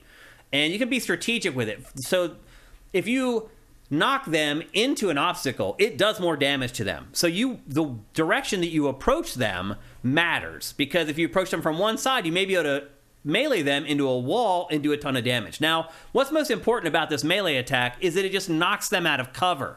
Once you knock them out of cover, it's easy to down the enemies. And as you know, if you played Persona 5, what happens once you've downed enemies? You can do your all-out attack. And that is also what happens in this game. So here you can see, there I'm knocking him out of cover, but unfortunately I killed him.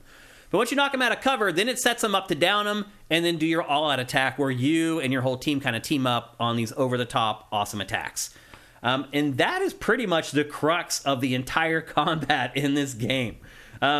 Just like Super Mario RPG, sometimes if you attack enemies, you'll get like one more bonus attack. Particularly once they're out in the open, if you do that, you almost always get an extra attack on your turn. And those bonus attacks also stack. So if you keep doing it, you could literally build up like 3 or 4 attacks in a row, and you can just wipe out pretty much the whole enemy team in one turn. It's, again, like Persona 5, the idea behind the combat in this is building up, like stacking up the abilities and building combos. Somehow, they've managed to apply a lot of the aesthetics from the base Persona 5 game into this more tactical angle on it.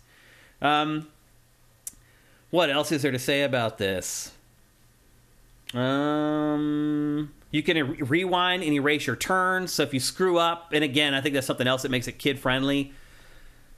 I just sit and wait. Like, there's no time limit between turns. So I just ponder and spend as much time as I want. Kids can get a little impatient and get a little hasty.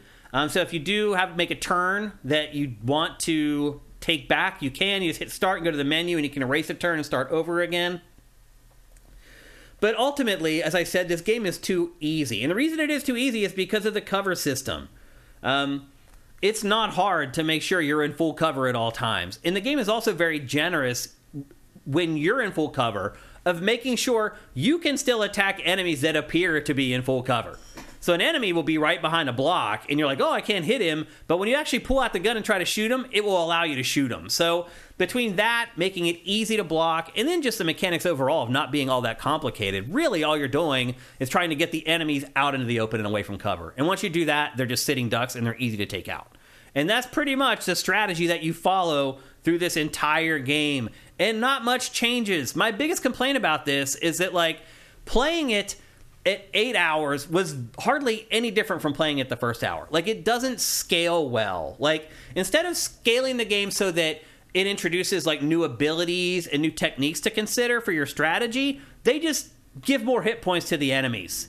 And that's it. Like, I never felt like I got better at this game. I just felt like I had to chip more as the game went on. And still, with the cover system, it was easy. It just dragged out the fights more over time. It didn't make me think about them in different ways. Does that make sense? Yeah. And some of the battles in this, even though like there's only 8 enemies, sometimes they'll run from you and they'll drag out the battles. You have to like chase after them. Ultimately, the more I played this, the less I liked the game. And for a game that's like 40 or 50 hours long, that is not a good sign. But as I said, if you're a fan of Persona 5, it definitely nails all the stuff that you liked about it, except for a couple things that I really liked about it that this game doesn't have at all, like exploration. There is no exploration in this game at all. Like, there's no worlds that you just go run around in and meet people or do any of that stuff. Like, the whole, like, school part of it is gone. There's no calendar. They talk about school all the time and how they're about to graduate and, like, people our age shouldn't be doing stuff like... They talk about it, but you never actually go to school. When you sit in the cafe, which is like the hub, there's options there, but like one is to like buy a gun or to upgrade your gun or what. Like, there's nothing like... Not a common thing in a Japanese cafe. Yeah. I feel like it takes a lot of personality out of the game. And in honesty, a lot of my affinity for the characters, you don't really get to know them all that well, even though the script in this is way too wordy.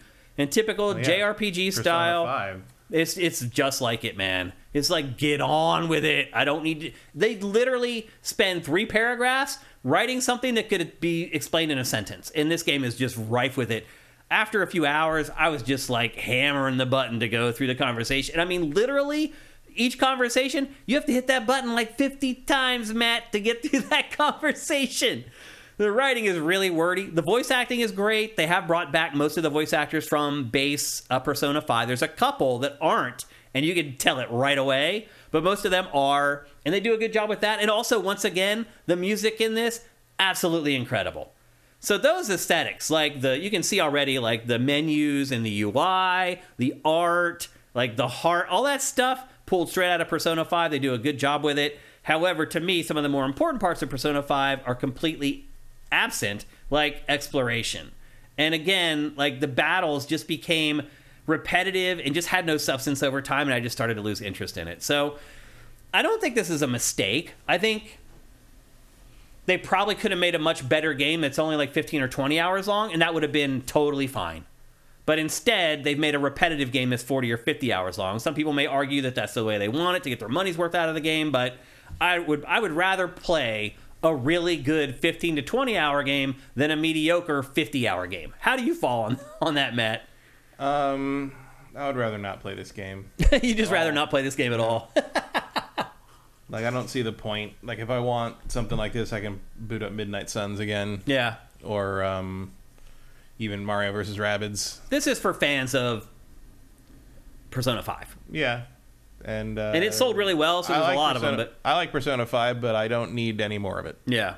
Well, this, as you could ascertain from what I've just been talking about, isn't Persona 5 for sure. They've streamlined it a lot. But here you can see some of the menus in the LeBlanc Cafe, the stuff that you can do. Again, like your characters level on their own. The only thing you can really do is just buy a new weapon. They do... no, I think that's it. Yeah. You can see there's the sub-persona skill, so you can get 2 different skills for your second persona there. So ultimately, if you have 2 persona, you have four persona abilities total. But otherwise, you're just buying weapons and upgrading your guns and letting the chips fall where they may. So this game is on Game Pass. So if you're a Game Pass subscriber, you can go play it right now without paying any extra money. And it is available for every platform. And I mean every platform, including last gen. So it's available for PS4, PS5, Xbox One, Xbox Series, and for Switch, and for PC. But I would not recommend buying this unless you're a dyed-in-the-wool, hardcore Persona 5 fan who has already played the other 4 spin-offs. You might even understand where this falls in with the plot, actually. But here's the only thing you control in your character. So each character has like their elemental ability, and then you have one skill tree for each one of them, basically, where you can, unlock stuff. I honestly struggled to see a lot of the differences with the buffs and the stuff I was unlocking in the skill tree. And here you can see this is a LeBlanc Cafe. You basically have the ability to do the stuff you just saw, or you can talk to people, or you can just go out on your mission, and that's pretty much it. So, again, a very streamlined Persona 5, much more probably user-friendly, but also missing a lot of the stuff that I think that most people really enjoyed about Persona 5 that kept them playing for that 50, 60 hours. There's no way I could play this game for 60 hours. There's no way I would make it. But again, if you are a Game Pass subscriber, very little risk to check this out. So why not give it a go? You may find that it resonates with you and it's one of your favorite games of the year. For me, it wasn't. I don't regret the time that I spent playing it because I do like this universe and I do like these characters. But I don't see myself playing much more of it. So there you go. That's Persona 5 Tactica. And I think it will be the final Persona 5 release. I hope so. We're already starting to hear rumbles about Persona 6. Like, we just created a game page for it like 2 weeks ago. I don't think we're too far away. Maybe at the Game Awards we get the first look at Persona 6. It's possible. Next up, Persona 5, the boomer shooter. Yeah, that's all that's left, pretty much. The city builder. Because they made like a hack and slash. They've made like the music and rhythm games from it. Like a fighting game. Yeah. So there's not much left. And this was it. Where's the kart racer? Yeah. That's the only things left. Kind of surprised there's Smash Brothers game. I'm kind of surprised there's not like a Shin Megami Tensei kart racing thing. Yeah. Feels like that would translate. Well, they lend their characters to Smash Brothers, or you could make a good Smash Brothers game out of Persona. Not just Persona 5, like all the Persona games. But, yeah. So, anyway, there you go. That's Persona 5 Tactica. It's available for everything, and it's on Game Pass right now. And with that, it's time to talk about our last game for GameFace 367. This is a smaller game that Matt played. You've actually been playing it for a couple weeks now. Well, I played it last week, really. Yeah. We didn't have time last week. And it's based on a book. And what I've learned, I haven't played this at all, but what I have learned about it, and what most people seem to say, is that the game is actually better than the book. Would you agree with that? And this game, by the way, is called The Invincible. The game is more accessible than the book, because the book is written by Stanislaw Lem. And he is a very hard sci-fi cerebral type guy. He's The Invincible. I guess it's kind of one of his known things, but the main things he's known for are the books His Master's Voice and Solaris. And Solaris is mainly known because it's the Tarkovsky movie and the Steven Soderbergh remake with George Clooney.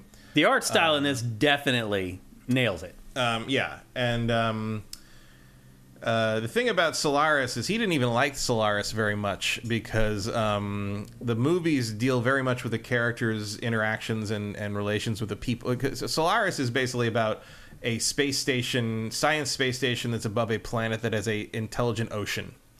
And they're trying to communicate with each other. And the ocean basically pulls these important people out of the space station people's minds and manifests versions of them on the space station. So, like, the main character in the movies, it's his wife. In the book, it's his old ex-girlfriend he was kind of horrible to and regrets some things. But the point of the book is very, very, very much about how it is impossible for these two minds to communicate. It's about trying to communicate with something that we might not even recognize as intelligent. Okay. And that was a constant theme in all his stuff. The movies are more love stories and like regret things. He wanted it to be a hard sci-fi exploration of different versions of intelligence trying to contact one another. Okay. And that is also what The Invincible is about. The book in The Invincible is about a warship called The Invincible, who arrives at this planet, and over the course of the story, it turns out that there is an intelligence on this apparently abandoned planet, and the crux of the book and the crux of the game is the characters figuring out what that is. Okay. So I'm not going to tell you what it is because that's kind of the point. Yeah. But the upshot is that the book is a very hard line examination of like communication style and what is intelligence and how do you recognize intelligence and how does intelligence recognize other intelligence and what would that even be and does it mean anything if you can't recognize, and like imagine if Moby Dick, if you've ever read that, there's this chapters that are just about whaling. Mm-hmm. It's that. No. Like it's basically those are great that. chapters though, by the way. Not a lot of Ishmael, a lot more about how you skin the whale. Yeah. You know what I mean? Yeah. So this game takes place before the book. This is a science exploration vessel of the opposite side of the war of the Invincible.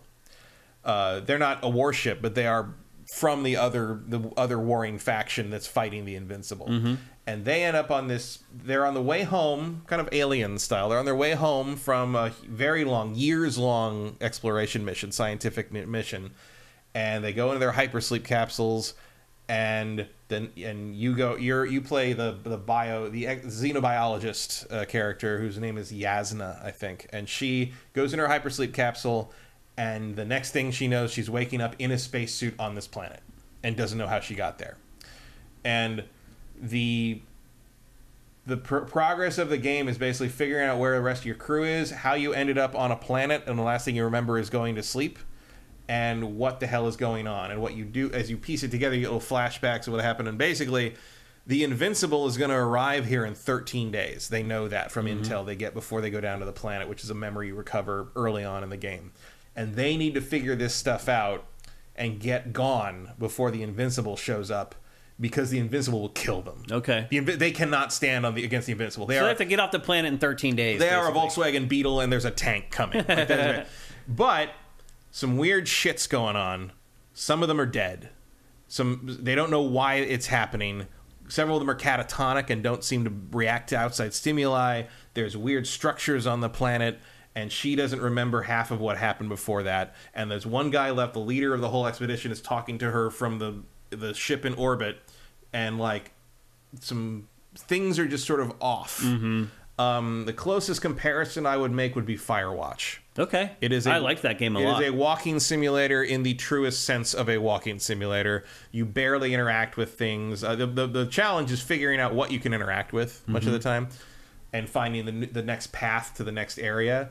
And there's very little. The puzzle solving is very handholdy. It's not particularly complex or interesting. Eventually, they start letting you track things on your own and sort of that. But really, you're here for the story and the slowly unfolding sort of narrative and mystery of what the hell is going on this planet, what happened to the rest of your crew.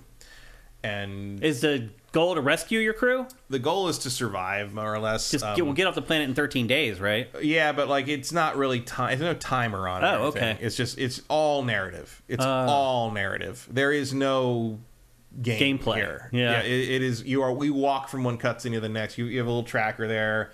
You have another thing that scans metal, so you can follow metal underground to like where the next thing is, and that kind of thing. So there's no combat, no action. No, interesting. No. Just Firewatch. Yeah. Just Firewatch. Yeah. And did you enjoy it? Yeah, I think it's interesting. It's very slow. Like if you're interested, it's very slow. But it's very well presented. Like the voice acting is very good. The writing is very good. It looks better than it probably needs to. Guess how much this game cost to make? $1.5 million. They spent $4.3 million on this game. Wow. And they sold something like 32,000 copies of it. It's one of the biggest bombs of the year. Jeez. And it's a good example of spending the right amount of money on the right property. Or on the right idea, too. The thing that baffles me is like the idea that like clearly these people are huge fans of Stanislaw Lem. To be clear, like if you haven't heard of Stanislaw Lem, it's because he's fallen kind of out of relevance recently. But in 1976, I I believe it was Kurt Vonnegut said that he was probably the most widely read science fiction author on the planet. Tastes have changed.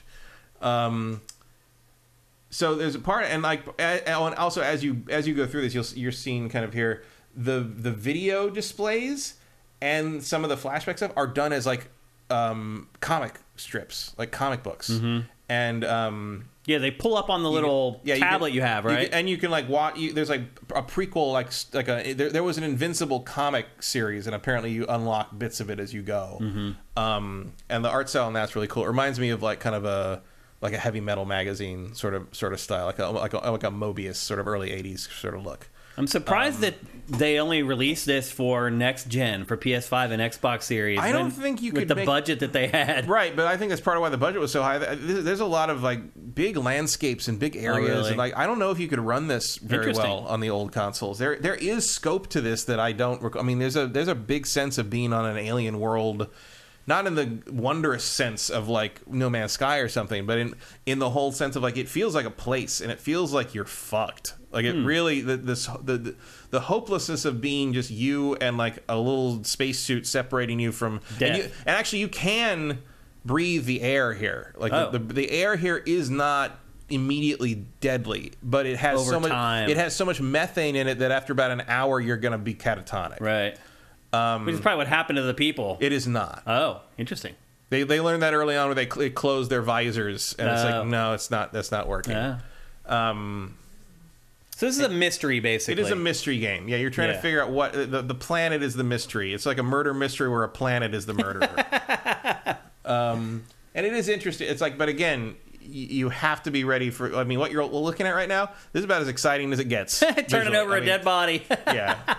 And there's like sandstorms that hit, but they're all hit. They all hit at a designated time in the narrative. And there's no randomness in it, really. Okay. It's the randomness is whether you can figure out where the next ledge you need to climb is, right? Yeah. Now, I probably could do the math, reverse engineer the figures you gave me earlier. But how much did this game cost?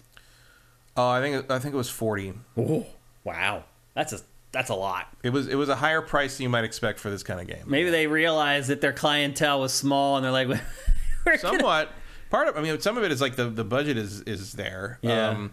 I got this game because I know the book. I know Stanislaw Lem, and I was like, I'll be honest. My main question of this game was like, how the fuck did you make a video game out of that book? Yeah. Like that was what I wanted to see. I was like, okay, I'm in. You got me confused here. And I admit I did think it was going to be a little more of a freeform planetary exploration thing. But I'm pretty happy with the heavy narrative Firewatch. $40 happy? I will say that while maybe it's not worth $40 worth in terms of time to gameplay ratio to price, I can't really remember the last thing like it. I don't. Like it. Firewatch is my comparison, but Firewatch doesn't have nearly as much like stuff going on. That was also quite a while ago at this point. That was a while ago, yeah. But like Firewatch is more of a interpersonal drama story. This is a hard sci-fi.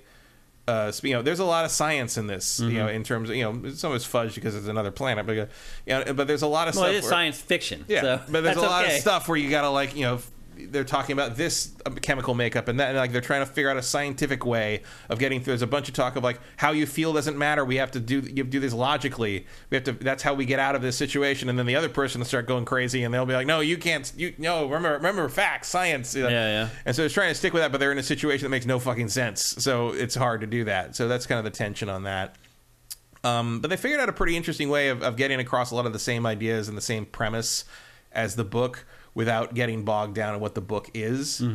And they use the events of the book to kind of add a narrative ticking clock to like there's a reason that they need to hurry up and get out. It's not just because being on this other world is dangerous. It's like if we don't get everybody out of here in time, the enemy is going to show up and kill us all. Yeah. And from the book that they're gone. That doesn't happen. So clearly something happened. Who knows what happens to them. That means that the Invincible shows up and there's no sign of these people. So I think this is one of those games where people will hear you talk about it and they will know immediately whether they're into it or not. Yeah. This is for a very specific type of person, and I think those people are very adept at finding and ferreting out stuff that they're going to like. Yeah, it's if you're like Everybody's Gone to the Rapture or What Remains of Edith Finch. Yeah. Although it's not as puzzly as that. Yeah. That kind of thing. Yeah. Firewatch is the best comparison. It really is. Yeah. Like talking on the radio to somebody while you're walking through an environment that's Firewatch. Is half of this game. Yeah. So okay. So for $40, you would just recommend it to hard sci-fi fans, pretty much, or fans of the book, obviously. Yeah. I mean, I don't know how many of those there are. There's 33,000 of them, Matt. I think they just found out, unfortunately, that there's 33,000 of them. Yeah, I don't remember how much it cost. Oh, okay. So it could maybe be a little cheaper. It's either 30 or 40. Okay. All right. Well, sometimes if you like very specific things like this, you have to pay for them. That's kind of how it works sometimes. If you like stuff that's niche or a little bit off the beaten path, sometimes you got to pay a little bit more for it. That's just the way it is. It is weird. Again, supply and demand. There's also, like, if you didn't like how weird and flimsy reality was in Alan Wake 2, I don't recommend this one either. Yeah, I won't. I definitely won't. Like I said, you can watch it and you know if it's for you. I know this game's not for me. Mm-hmm. Yeah, I totally get it. So there you go. All right, it's $30. 30. That's a little more palatable. Yeah. Okay. There you go. That's the Invincible, and it's available for PC, PlayStation 5, and Xbox Series. Mm-hmm. And my guess is eventually it may come to some of those other platforms where they try to recoup their investment, maybe. But it may not look quite as good. Yeah, it might be time to bite the bullet on that one. It might be time to put a Switch version out. Yeah. Yep. All right. We're just about done with today's show, but before we go, here's a word from our sponsor, SoundWizardry.com. Experience the realm of extraordinary audio with Sound Wizardry. With a decade-long journey in sound design, we animate your movies and video games with the breath of sound. Our wide-ranging services include sound design, Foley, sound mixing and mastering, audio implementation, dialogue mastering, and the crafting of unique sound effects from freshly recorded material. Our portfolio contains Baldur's Gate 3, Steven Universe, Alan Wake 2, Gwent, Cyberpunk 2077, and more. Visit soundwizardry.com and let us transmute your vision into an auditory marvel.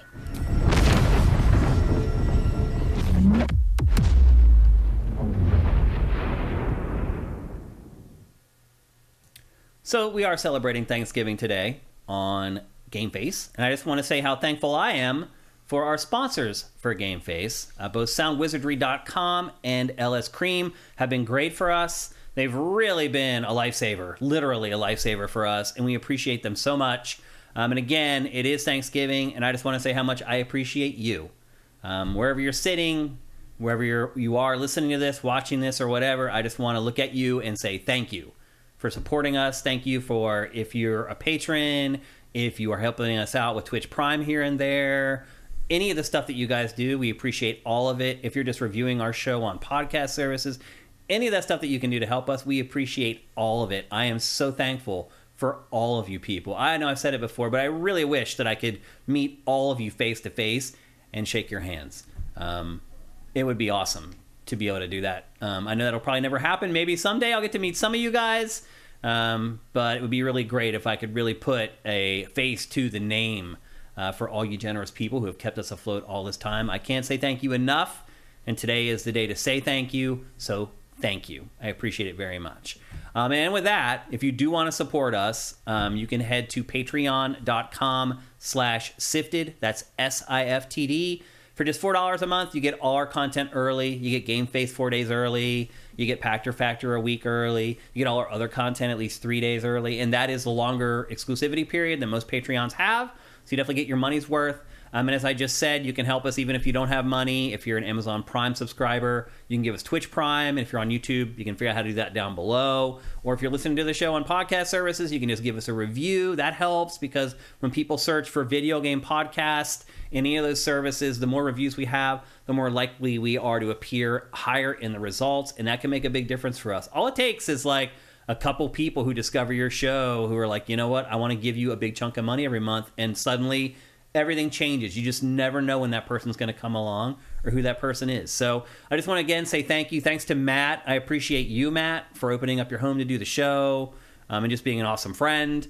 I appreciate Luna for being our co-host and our moral support. And I appreciate our chat, all you guys. And I see already there's the hype train hit level 5. You guys are awesome. You guys make the show better. You fact check us. You add context to our discussions. You ask great questions, to send Matt and I off on tangents. All of this matters. This is why we've been here for 8 years, is how we've managed to survive, is because of everybody pulling the rope. And I just appreciate you guys so much. I still have to wake up and pinch myself sometimes and be like, am I really still doing this for a living? Like, I'm very lucky, and it's because of you. So thanks to you guys, thanks to Matt, thanks to everybody who has ever supported Sifted in any way, shape, or form. It all matters in the end. You may have been there in the beginning, you helped get us through the first couple years, and then maybe you had to go on and do other parts a lot, whatever. I appreciate all you guys. All you guys matter. All of you guys have made a difference. So we'll be back here next Tuesday. Just a note, Thursday and Friday on the site's going to be dark. We're not doing anything. I am taking a day or two off for Thanksgiving to eat some food and watch some football. So things will be a little bit slow on the site later on Thursday, but we'll be back here next Tuesday at 1 p.m. Pacific, 4 p.m. Eastern at twitch.tv/SiftedGames for another episode of GameFace. So thanks again, everybody. Hope you guys have a great week. I hope you have an awesome Thanksgiving full of great food, great friends, great family, and great LS cream. So thanks once again to soundwizardry.com and LS Cream for sponsoring us. They make a big difference for us, and thanks to you guys. Have yourselves a great week. GameFace is up and out.